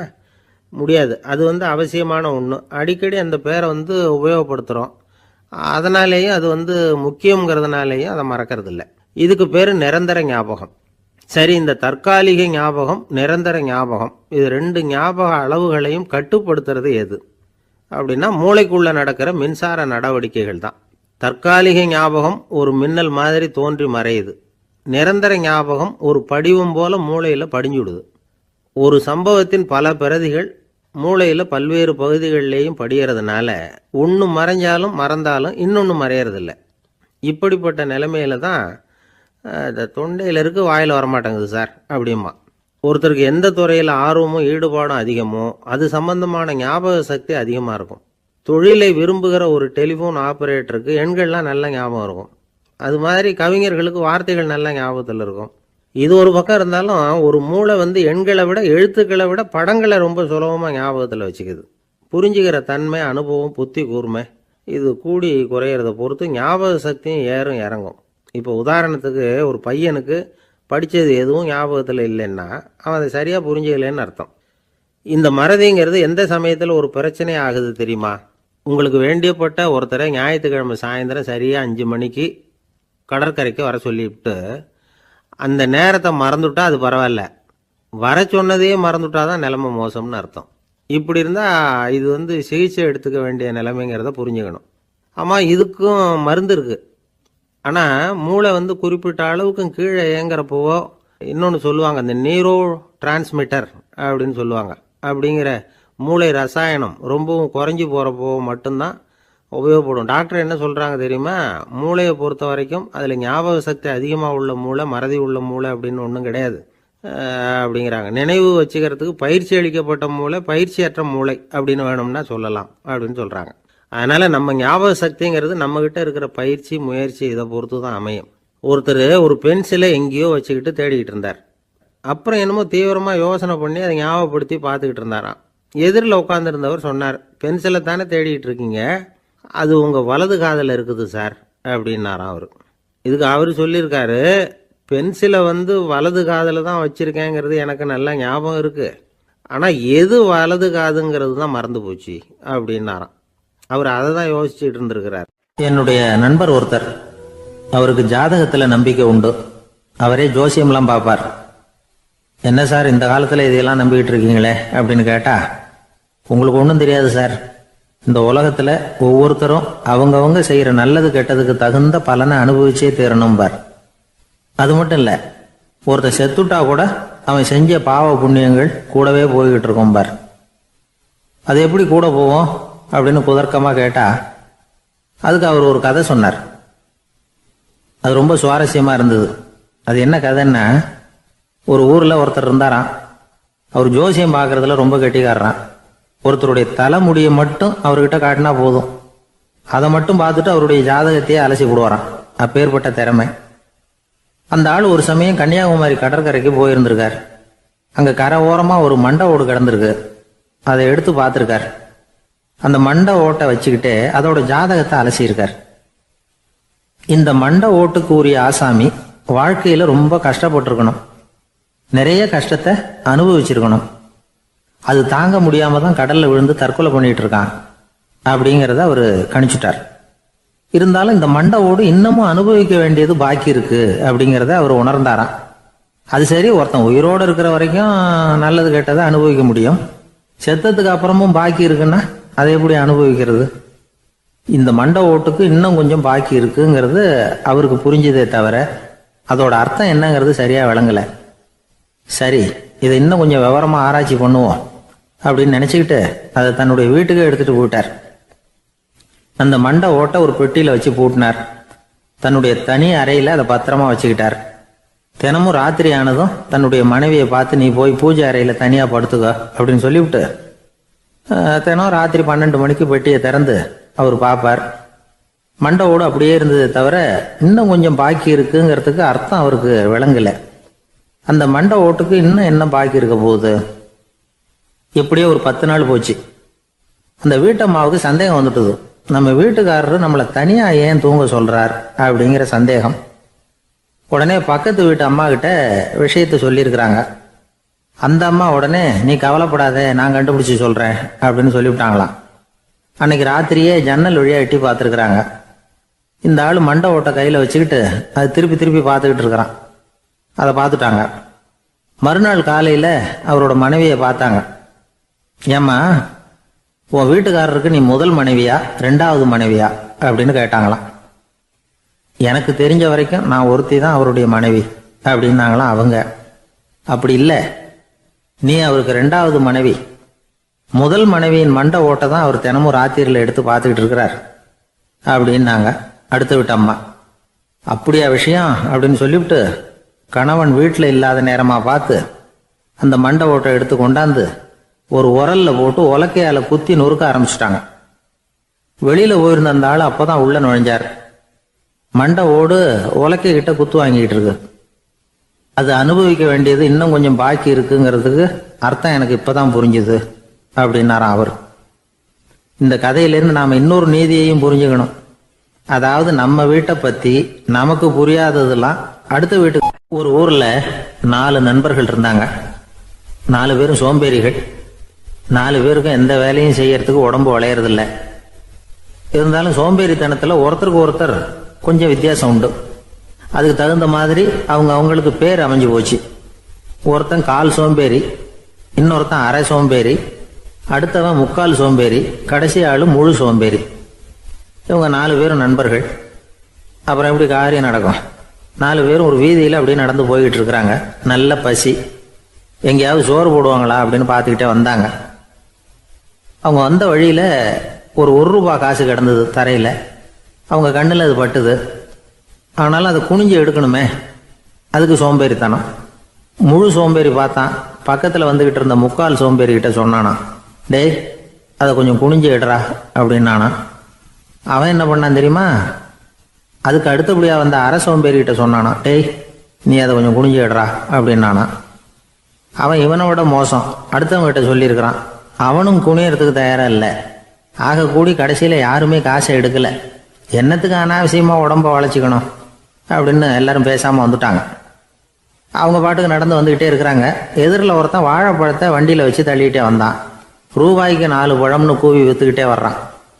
இப்போ அந்த முழு சோம்பேறி சொன்னானா, டேய் வழியில் கிடந்ததை 1 ரூபா, அதையாவது எடுத்துக்கிட்டு வந்திருந்தா இப்போ இந்த பழத்தை வாங்கி ஆளுக்கு ஒன்று சாப்பிடலாமே அப்படின்னானா. ஆமாம் சாப்பிட்ருக்கலாமே அப்படின்னாங்களாம் மற்றவங்களும். ஆனாலும் திரும்பி போய் அதை எடுக்கணும்னு யாருக்கும் தோணலை. பேசாமல் சோர்ந்து போய் நடந்து வந்தாங்களாம். இருட்டி போச்சு. வழியில் ஒரு கோவில். சரி இங்கேயே படுத்து தூங்குவோம் அப்படின்னா ஒருத்தன். அதுதான் சரின்னாங்க மற்றவங்களும். அப்படியே மண்டபத்தில் படுத்துட்டாங்க. கோவில் அர்ச்சகர் வேலையெல்லாம் முடிச்சு விட்டு வெளியில் வந்திருக்காரு. இவங்கள பார்த்தாராம். ஏன் இப்படி சோர்ந்து போய் கிடக்குறீங்க அப்படின்னு விசாரிச்சிருக்காரு. 2 நாளாச்சுங்க நாங்கள் சாப்பிட்டு அப்படின்னாங்களாம். அவர் உடனே ஐயோ பாவம் அப்படின்னு சொல்லி பானை, விறகு, அரிசி, தண்ணி எல்லாம் கொடுத்து நீங்களே சமையல் பண்ணி சாப்பிட்டுக்குங்க அப்படின்னு சொல்லிவிட்டு போயிட்டார். இந்த 4 பேருக்கும் சமையல் பண்ணி சாப்பிட்ணும்னு ஆசையாக தான் இருந்தது. ஆனால் அடுப்பு பற்ற வைக்கணுமே, அதுக்கு தீப்பெட்டி வேணுமே. தீப்பெட்டி இல்லை. இப்போ முழு சோம்பேறி ஆரம்பித்தான். அடுத்தவனை பார்த்து, டேய் கடைக்கு போய் ஒரு தீப்பெட்டி வாங்கிட்டு வாயேன் அப்படின்னு நானா. அவன் வழக்கம் போல் அடுத்தவங்ககிட்ட சொல்லியிருக்கான். அவன் அதுக்கு அடுத்தவங்ககிட்ட சொல்லியிருக்கிறான். கடைசியாக கால் சோம்பேறிக்கிட்ட வந்து சேர்ந்தது. அவனும் அது நம்மால் முடியாது அப்படின்னு பேசாமல் இருந்துட்டான். இப்போ தீப்பெட்டி வேணுமே, அதுக்கு என்ன பண்ணுறது? அவங்களுக்குள்ளே பேசி ஒரு முடிவுக்கு வந்தாங்களாம். அதாவது யார் முதல்ல வாயை திறந்து பேசுகிறாங்களோ அவங்க தான் தீப்பெட்டி வாங்கிறதுக்கு போகணும் அப்படின்னு. அவ்வளவுதான். உடனே 4 பேரும் வாயை கெட்டியாக மூடிக்கிட்டு படுத்துக்கிட்டாங்க.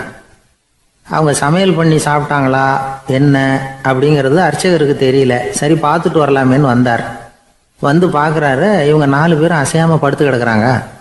அர்ச்சகர் பயந்துட்டார். ஒருவேளை பசி தாங்காமல் செத்து போட்டாங்களோ அப்படிங்கிற பயம், அல்லது நாம் கொடுத்த உணவுப் பொருளில் ஏதாவது விஷம் கலந்துருக்குமோ அப்படின்னும் பயந்தார்.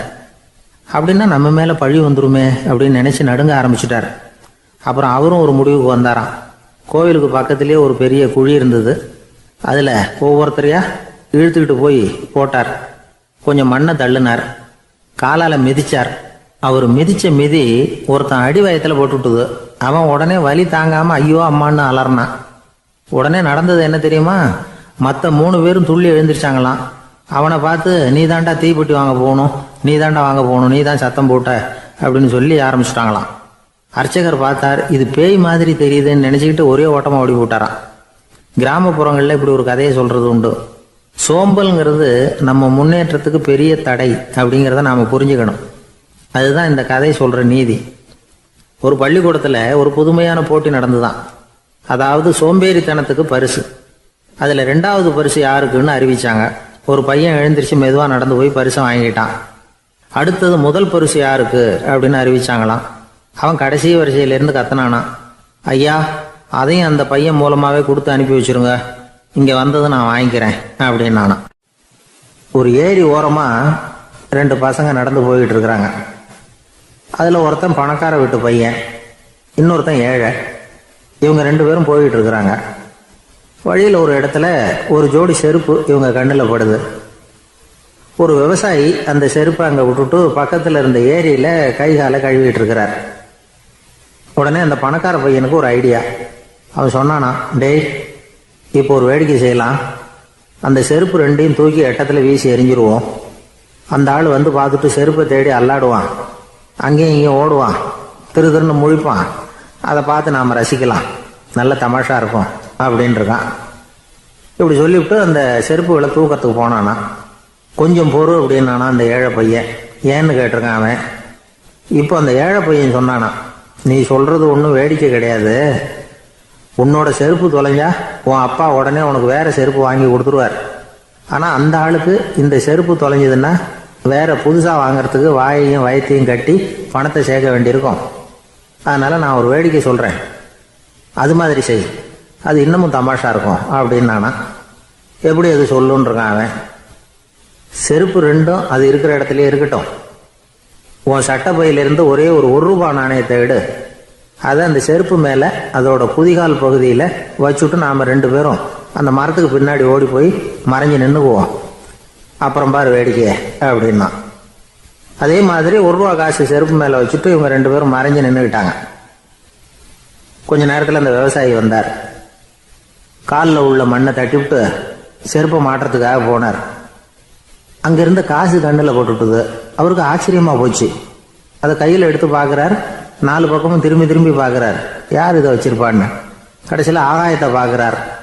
ஆண்டவா, இது உன்னோட கருணை தான், நீ தான் யாரோ புண்ணியவான் மனசில் தர்மம் பண்ணுற எண்ணத்தை உண்டாக்கி இருக்கிற, அந்த புண்ணியவான் நல்லா இருக்கணும் அப்படின்னு வாழ்த்தி அந்த காசை கண்ணில் ஒத்திக்கிட்டாராம். மறைஞ்சிருந்து பார்த்துக்கிட்டு இருந்த ஏழை பையன் இப்படி சொன்னான், பாத்தியா, உன்னை புண்ணியவான்னு வாழ்த்தி விட்டு போறார் அந்த ஆள், அவருக்கும் சந்தோஷம், அதை பார்த்து நமக்கும் சந்தோஷம். உனக்கு ₹1 ஒரு பெரிய விஷயம் இல்லை, ஆனால் அதனால் நமக்கு கிடைச்சிருக்கிற மகிழ்ச்சி ரொம்ப உயர்வானது அப்படின்னு நானா. வேடிக்கையும் கிண்டலும் இது மாதிரி அடுத்தவங்களுக்கு இடைஞ்சலாக இல்லாமல் இருக்கணும் அப்படிங்கிறார் கலைவாணர். ஆனால் பாருங்க, அவருக்கே இடைஞ்சலாக வர்ற விஷயங்களை கூட அவர் வேடிக்கையாக தான் எடுத்துக்கிட்டாராம். ஒரு தடவை ஒருத்தர் கலைவாணர்கிட்ட வந்து, ஐயா என் குழந்தை செத்து போச்சு அப்படின்னு சொல்லி அழுதாராம். உடனே இவர் அவருக்கு ₹100 பணத்தை கொடுத்து, இந்தாங்க அடக்கம் செய்யுங்க அப்படின்னு சொல்லி அனுப்பி வச்சாராம். 1 வருஷம் கழிச்சு மறுபடியும் அதே ஆள் வந்திருக்கார். இவர் மறந்துருப்பாருங்கிற நினைப்புல, அண்ணே என் குழந்தை இறந்து போச்சுண்ணே அப்படின்னாராம். இவர் மறுபடியும் ₹100 கொடுத்து ஆறுதல் சொல்லி அனுப்பி வச்சாராம். 7-8 மாசம் கழிச்சு மறுபடியும் அதே ஆள் வந்திருக்கார். அவர் வாயை திறக்கிறதுக்கு முன்னாடியே இவர் ₹100 அவர் கையில வச்சு, போன 2 தடவை தான் குழந்தை செத்து போச்சு, இந்த தடவையாவது அதை சாகாம காப்பாத்தி விடு அப்படின்னு சொல்லி அனுப்பி வச்சாராம். அதுக்கப்புறம் அந்த ஆள் வர்றதே இல்லையா. வெளிநாட்டுக்கு போகணும்னு ஆசை, ஆனா அவனுக்கு எந்த மொழியும் தெரியாது. இருந்தாலும் சமாளிச்சுக்கலாம்னு முடிவு பண்ணிட்டு கிளம்பிட்டான். ஏதோ ஒரு தேசத்துக்கு போய் சேர்ந்தான். அங்க அவனுக்கு யாரையும் தெரியாது. அவங்க என்ன மொழியில பேசிக்கிறாங்க அப்படிங்கிறது கூட புரியல. என்ன பண்றதுன்னு யோசனை பண்ணிட்டு ஒரு இடத்துல நின்றுகிட்டு இருக்கிறான். எதிர ஒரு பெரிய கட்டடம், நிறைய பேர் உள்ள போயிட்டு இருக்கிறாங்க. இவனும் அவங்க பின்னாடியே உள்ள போனான். ஒரு பெரிய அறை, அலங்காரம்லாம் பண்ணி வச்சிருக்கிறாங்க. நிறைய பேர் சாப்பிட்றதுக்காக உட்காந்துருக்குறாங்க. இவனுக்கு நல்ல பசி, அதனால இவனும் உட்காந்தான். சாப்பாடு போட்டாங்க, சாப்பிட்டான். அன்பான உபசரிப்பு. இவன் மனசு உள்ள நினைச்சுக்கிட்டான், இது ஏதோ அரசருடைய அரண்மனை மாதிரி தெரியுது, இன்னைக்கு ஏதோ விருந்து நடக்குது, நல்ல வேளை நம்ம பசியும் தீர்ந்தது அப்படின்னு நினைச்சுக்கிட்டே நிமிர்ந்து பார்க்கறான். சாப்பாடு பரிமாறினவன் எதிரில் ரொம்ப பணிவோட முதுக வளைச்சி வணக்கம் தெரிவிச்சான். இவனும் எழுந்திருச்சு நின்று முதுக வளைச்சி வணக்கம் தெரிவிச்சான். ரொம்ப நன்றின்னா. அவன் ஒரு சீட்டை இவன் கையில கொடுத்தான்.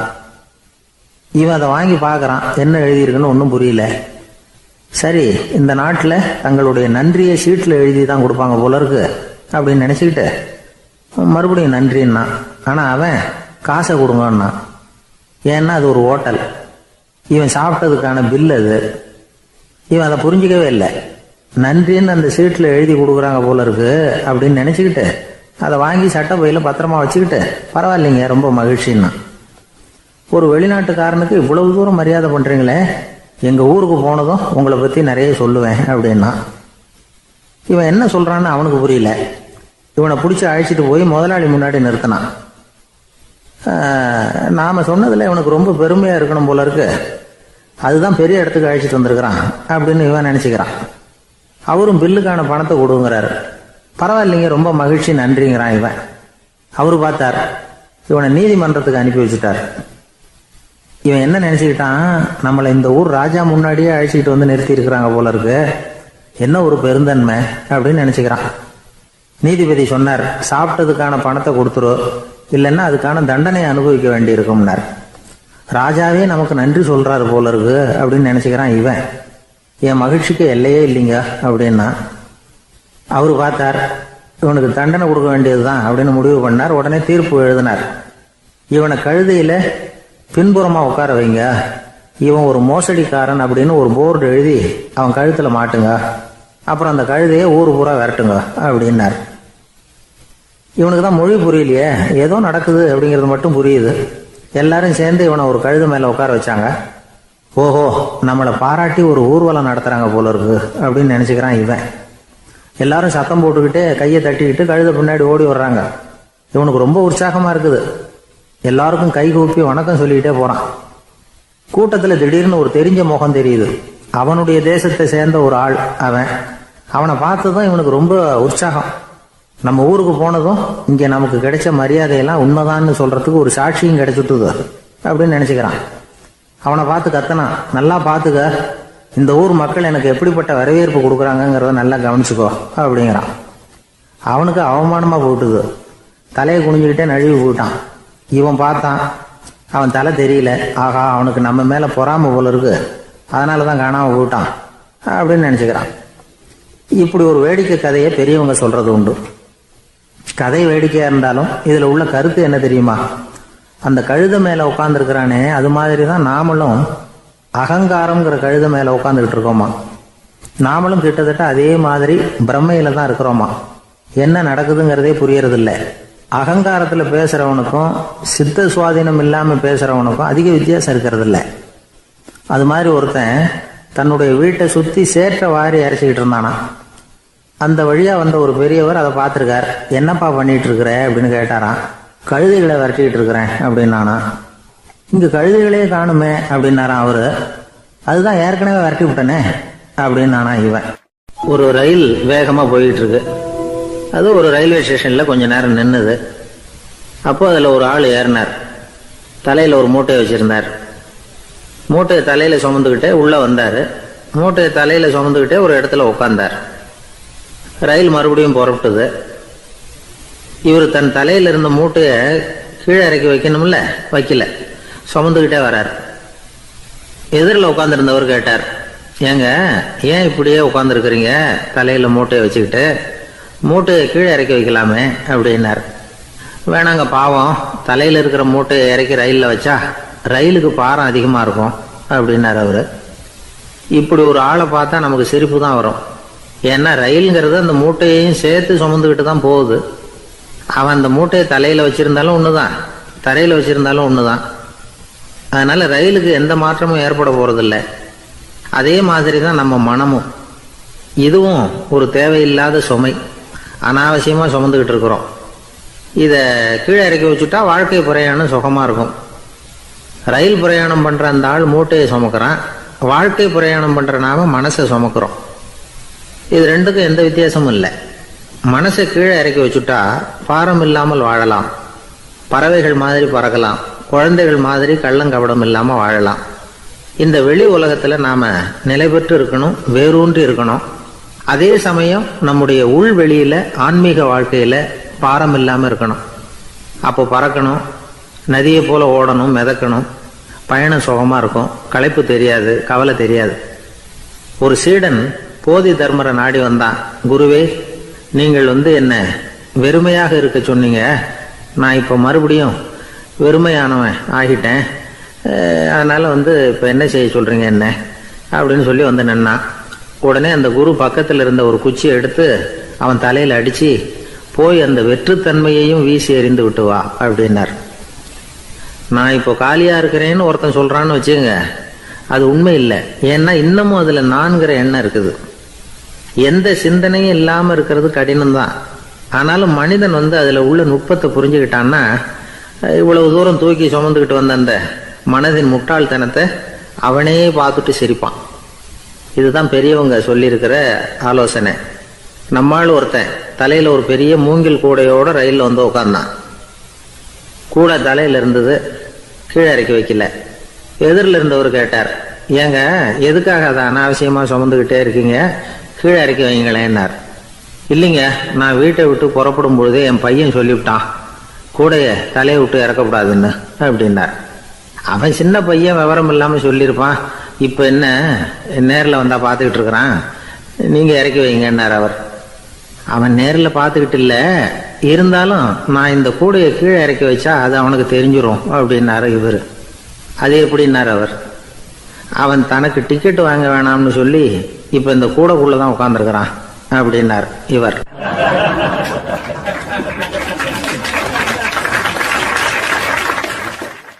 ஜப்பானில் உள்ள ஒரு புத்த விகாரை, அங்கே ஒரு வயசான பௌத்த குரு தங்கியிருக்கிறார். ஒரு நாள் ராத்திரி கடுமையான குளிர், அவரால் தாங்க முடியல. பார்த்தார், மரத்தில் செஞ்ச புத்த சிற்பங்கள் அங்கே நிறைய இருந்தது. அதில் ஒன்றை எடுத்து அதுக்கு தீ மூட்டி அந்த நெருப்பில் குளிர் காஞ்சிக்கிட்டு இருக்கிறார். மர சிற்பம் தீ வச்சதும் படபடன்னு வெடிக்க ஆரம்பிச்சுட்டுது. அந்த சத்தத்தை கேட்டதும் அந்த புத்த விகாரையின் குருக்கள் வெளியில் ஓடி வந்தார். இவர் ஆனந்தமாக குளிர் காஞ்சிக்கிட்டு இருக்கிறார். அவரால் பொறுத்துக்க முடியல. தெருவில் தெரிஞ்சுக்கிட்டு இருந்த அந்த பெரியவரை இங்கே தங்க அனுமதித்ததே அவர் தான். இவர் இப்படி பண்ணுறாருன்னு நினச்சிக்கிட்டே அவரை கோபமாக பார்த்தார். ஏன் இப்படி கோபமாக பார்க்குறீங்க, இப்படி உட்காருங்க அப்படிங்கிறாரு இவர். அவருக்கு இன்னமும் கோபம் வந்துட்டுது. எங்கள் கடவுளை எரிச்சுட்டீங்களே அப்படின்னு சத்தம் போட்டாராம். அப்படியா அப்படின்னு கேட்டுக்கிட்டே அந்த சாம்பலை கிளறினார் இவர். என்ன செய்கிறீங்கன்னு கேட்டிருக்காரு அவர். நான் எலும்புகளை தேடுறேன்னாராம். நீங்கள் ஒரு பைத்தியம், இது ஒரு மர சிற்பம், இதில் எலும்புகள் கிடையாது அப்படின்னாராம். அவருக்கு கோபம் வந்துட்டுது. உடனே வெளியில் போங்கன்னு கத்தியிருக்கார். வெளியில் தள்ளி கதவையும் சாத்தி விட்டாராம். மறுநாள் காலையில் கதவை திறந்து பார்த்தா அந்த வயசான பெரியவர் ஒரு மயில்கல் மேலே சில காட்டு பூக்களை வச்சு புத்தம் சரணம் கச்சாமின்னு சொல்லிக்கிட்டே இருக்கிறார். இவருக்கு சந்தேகமாக போட்டுது. கிட்ட போனார். என்ன செஞ்சுக்கிட்டு இருக்கீங்கன்னு கேட்டார். இது என்னுடைய காலை நேர பிரார்த்தனைனாராம்.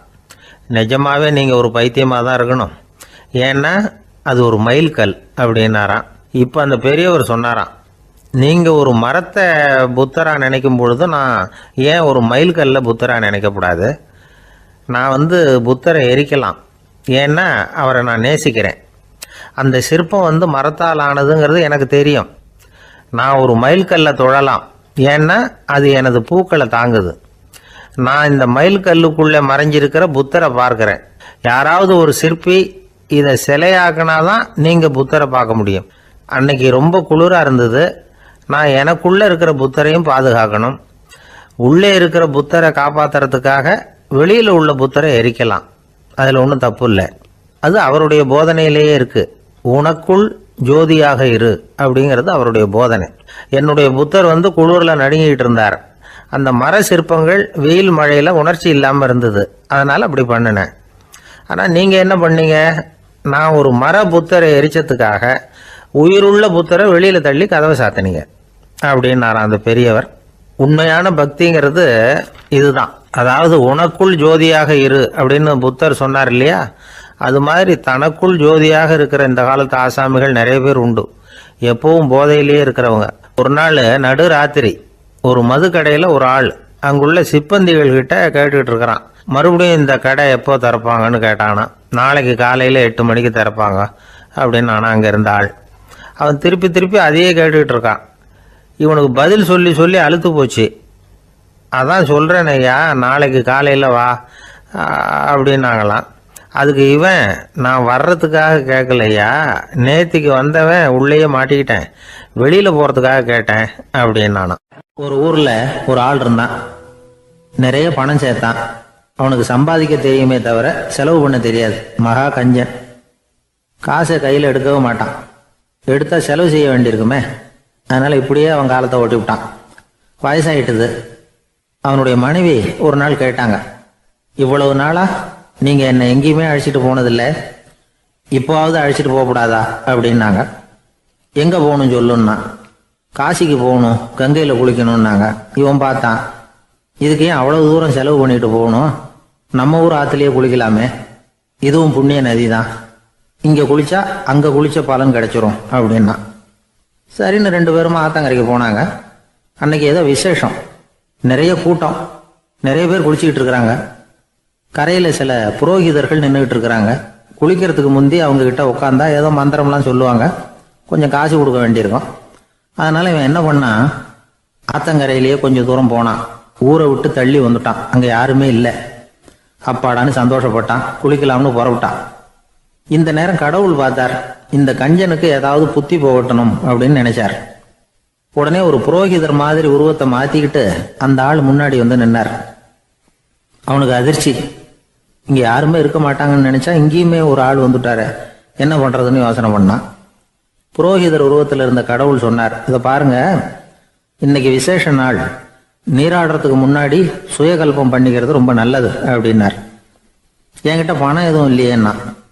பரவாயில்ல, அப்புறமா கொடுங்க, வாங்கிக்கிறேன். ஆனா ஒண்ணு, எவ்வளவு கொடுப்பீங்கிறத மட்டும் இப்பவே சொல்லி கொடுங்க அப்படின்னார்.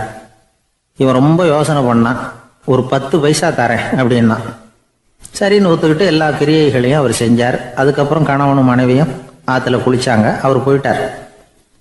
கொஞ்ச நாள் கழிச்சு அவன் வீட்டுக்கு வந்தார் கடனை வசூல் பண்றதுக்கு. வாசல்ல நின்றுகிட்டு இருந்த அவன் மனைவி இவரை பார்த்ததும் தயங்க ஆரம்பிச்சாங்க. அந்த அம்மா கிட்ட விஷயத்த சொன்னார். அந்த அம்மா ஓடி போய் உள்ள இருக்கிற தன்னுடைய கணவர்கிட்ட சொன்னாங்க. அவன் யோசனை பண்ணான், இப்போ வெளியில போனா அவனுக்கு 10 காசு கொடுக்க வேண்டியிருக்கும், அதனால எனக்கு காய்ச்சல்னு அந்த ஆளுகிட்ட சொல்லிவிடு, இன்னொரு சந்தர்ப்பத்தில் என்னை வந்து பார்க்க சொல்லு அப்படின்னா. அந்த அம்மா போய் சொன்னாங்க. அப்படிங்களா, அப்படின்னா அவரை நான் உடனே போய் பார்க்கணுமே அப்படின்னு உள்ள நுழைய ஆரம்பிச்சார். அவங்க மறுபடியும் இருங்க தான் வரேன்னு சொல்லிவிட்டு உள்ள ஓடி விஷயத்த சொன்னாங்க. இது எதுடா வம்பா போச்சு அப்படின்னு பார்த்தான். மனைவியை கிட்டத்தில் கூப்பிட்டான். இதோ பாரு, ஜன்னி கண்டு நான் இறந்து போயிட்டதா சொல்லிவிடு அப்படின்னா சொன்னாங்க. புரோகிதர் பார்த்தார். அப்படின்னா ஒரு வழியா இருந்து அவருடைய இறுதி சடங்குகளை நானே முடிச்சுட்டு போயிடுறேன் அப்படின்னார். உள்ள இருந்தவன் யோசனை பண்ணான், அந்த ஆள் என்ன விடமாட்டான் போல இருக்கு, அதனால ஒரு சவப்பெட்டியில் என்னை வச்சு தூக்கிக்கிட்டு மயானத்துக்கு போங்க, பார்த்துக்கலாம் அப்படின்னா. புரோகிதரும் விடுற மாதிரி இல்லை, கூடவே நடந்து போயிட்டு இருக்கிறார். அங்க இறக்கி சடங்குகளை முடிச்சுட்டு தீ வைக்கிற நேரம் பொட்டிக்குள்ள இருந்த நம்ம ஆளு அலறி அடிச்சுட்டு வெளியில ஓடி வந்தான். புரோகிதர் உருவத்தில் இருந்த கடவுள் சிரிச்சார், தன்னுடைய சுய உருவத்தை காட்டினார். அதுக்கப்புறம் அவனை கூப்பிட்டு, இதை பாருப்பா, ஏன் இப்படி அல்லாடுற, ஏதாவது வர வேணும்னா கேள் தரேன் அப்படின்னார். அவன் யோசனை பண்ணான். பகவானே, ஒரே ஒரு வரம் தான் உங்ககிட்ட கேட்கணும்னா. என்ன வேணும் கேளுன்னார். அந்த 10 பைசா தட்சணையை தள்ளுபடி பண்ணா போதும் அப்படின்னா. கடவுளும் சரின்னு சொல்லிட்டு போயிட்டார். இப்படி ஒரு கதையை சுவாமி சிவானந்தர் சொல்லியிருக்கிறார். செல்வந்தர்கள் பல பேர் இப்படித்தான் இருக்கிறாங்க, தாங்களும் அனுபவிக்க மாட்டாங்க, அடுத்தவங்களுக்கும் கொடுக்க மாட்டாங்க. இது மாதிரியான கஞ்சர்களுக்கு இந்த உலகம் இல்லை அந்த உலகம் இல்லைங்கிறார் அவர். இந்த கதையில கடவுள் கடன் வசூலுக்கு வந்தது மாதிரி நம்ம ஊர் ஆள் ஒருத்தன் இன்னொருத்தர்கிட்ட 10 பைசா கடன் கொடுத்துட்டான். திருப்பி வாங்கறதுக்கு நடையா நடக்கிறான். கடைசியா கேட்டான், நீ எப்பதான் கடனை திருப்பி தரப்போற, அதை முடிவா சொல்லுன்னா. வர்ற வியாழக்கிழமை கண்டிப்பா கொடுத்துருவேன் அப்படின்னானா அவன். அன்னைக்கு நான் ஊர்ல இருக்க மாட்டேனே அப்படின்னானா இவன். அதனால என்ன, நானும் தான் அன்னைக்கு ஊர்ல இருக்க மாட்டேன் அப்படின்னானா. ராமகிருஷ்ணர் வாழ்ந்த காலத்துல நடந்த ஒரு நிகழ்ச்சி இது. அப்போ ஒரு ஓவியர் இருந்தாராம். அவருக்கு ஒரு ஆசை, ராமகிருஷ்ணர் படத்தை வரையணும், அதை அவர்கிட்டயே கொண்டுட்டு போய் காட்டி அபிப்பிராயம் கேட்கணும். இதுதான் அந்த ஓவியரின் ஆசை. உடனே ராமகிருஷ்ணர் படத்தை வரைஞ்சி முடித்தார். அதை எடுத்துக்கிட்டு போனார். இவர் போன சமயம் அங்கே ராமகிருஷ்ணர் சீடர்களோடு உட்காந்துருக்கிறார். விவேகானந்தர் அங்கே இருக்கிறார். இந்த ஓவியர் கொண்டுகிட்டு போய் தான் வரைந்த ஓவியத்தை அவர்கிட்ட காட்டினார். ராமகிருஷ்ண பரமஹம்சரின் ஓவியத்தை ராமகிருஷ்ணர்கிட்டயே காட்டுறார். ராமகிருஷ்ணர் என்ன பண்ணார் தெரியுமா, அந்த படத்தை பார்த்தார். உடனே அது காலை தொட்டார். குருதேவருடைய இந்த செயல் சீடர்களுக்கு ரொம்ப வியப்பை உண்டு பண்ணிச்சு. சில பேர் மனசுக்குள்ளேயே ரொம்ப குழம்பி போக ஆரம்பிச்சிட்டாங்க, என்ன இப்படி பண்றாருன்னு.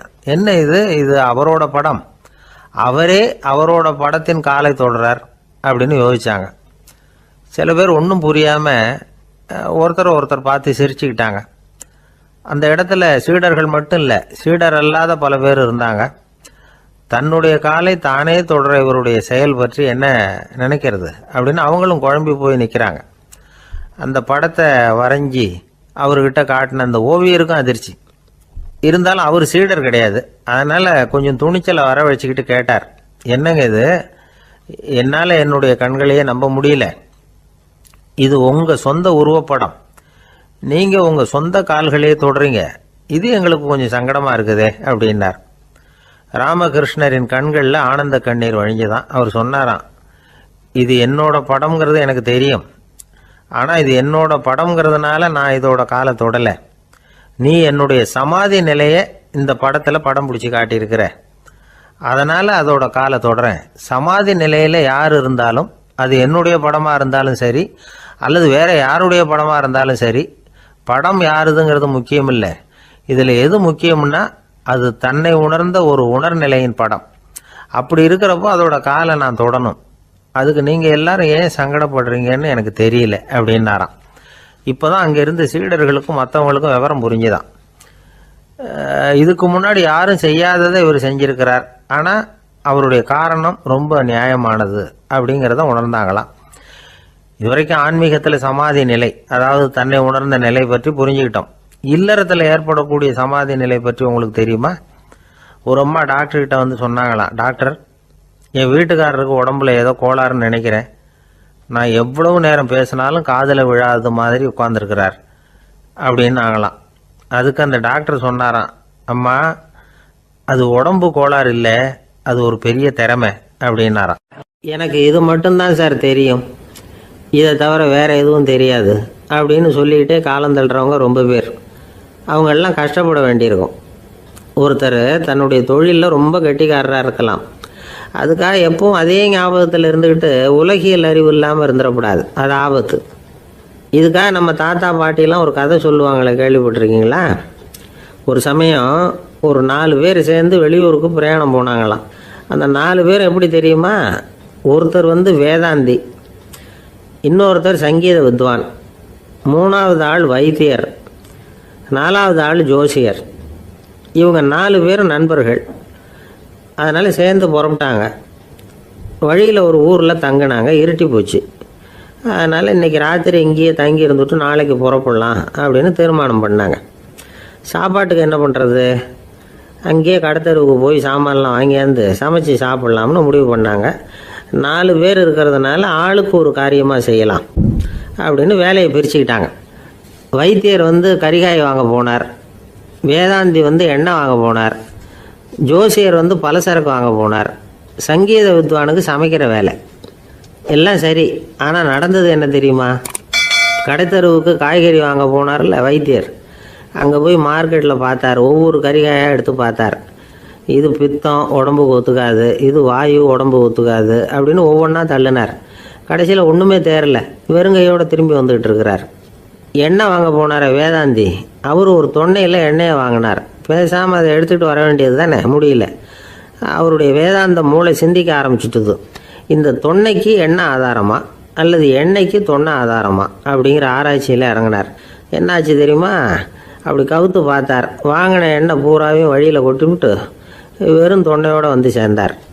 பலசரக்கு வாங்க போனார் ஜோசியர், அவர் ஒரு வழியில் பார்த்தாரு. வழியில் வந்தவங்களெல்லாம் அங்கங்கே ஒரு மரத்தடியில் உட்கார வச்சு அவங்களுக்கெல்லாம் ஆர்வம் சொல்ல ஆரம்பிச்சிட்டார்.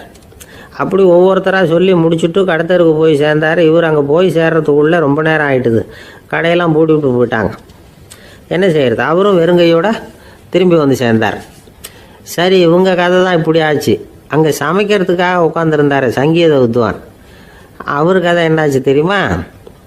அங்கே அவர் அடுப்பை பற்ற வச்சு ஒலையை கொதிக்க வச்சார். அதாவது ஒரு பானையில் தண்ணியை ஊற்றி அடுப்பில் வச்சார். அது கொதிக்க ஆரம்பிச்சிது. தண்ணி கொதிக்கிற சத்தம் இருக்குதுல்ல, அது இவருக்கு தாளம் போடுறது மாதிரி இருந்தது. ஒரே குஷி, பாட ஆரம்பிச்சிட்டார். பாடிக்கிட்டே உற்சாகமாக கையில் இருந்த கரண்டியால் அந்த பானையில் தட்டினார், தாளம் போடுறதா நினச்சிக்கிட்டு. அவ்வளவுதான், பானை பட்டுன்னு உடஞ்சி போச்சு. தலையில் கையை வச்சுக்கிட்டு அவரும் உட்காந்துட்டார்.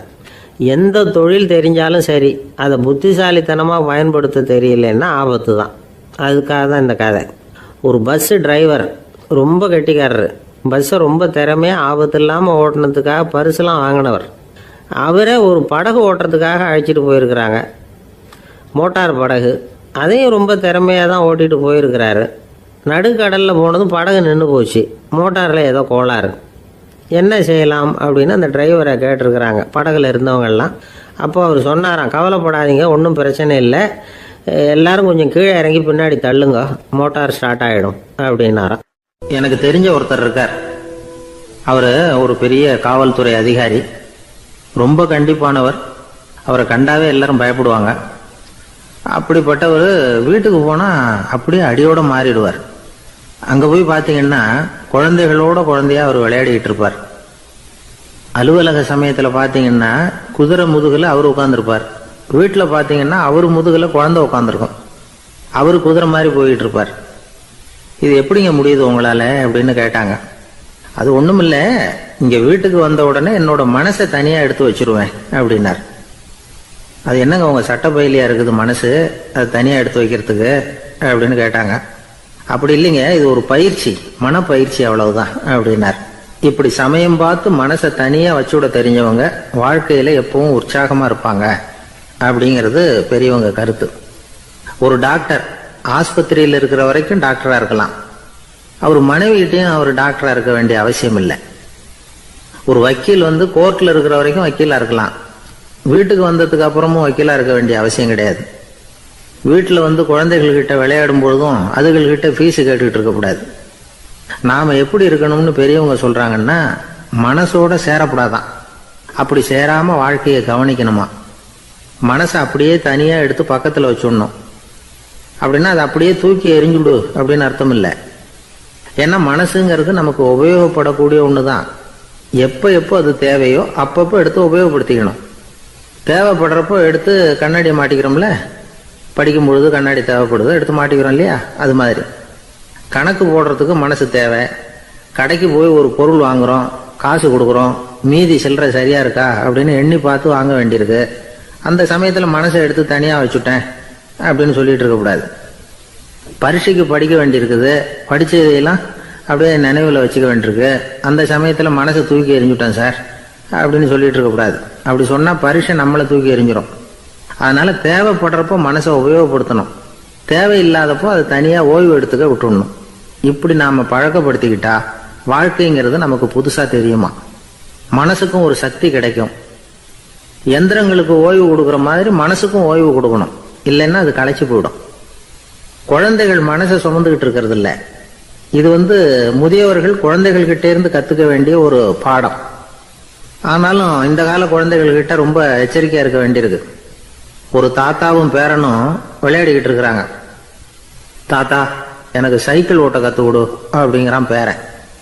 சைக்கிள் உயரம் கூட இல்லை, அதுக்குள்ளே சைக்கிள் ஓட்டணுமா அப்படின்னார் தாத்தா. ஏன் தாத்தா, ரயில் ஓட்டுறாரு, அவர் என்ன ரயில் நீளமா இருக்கார் அப்படின்னு கேட்டானா அந்த பையன். சங்கீத வித்வான்களில் பல வகை உண்டு. சில குறிப்பிட்ட ராகங்களை பாடுறதுல அவங்களுக்கு பெருமை வர்றது உண்டு.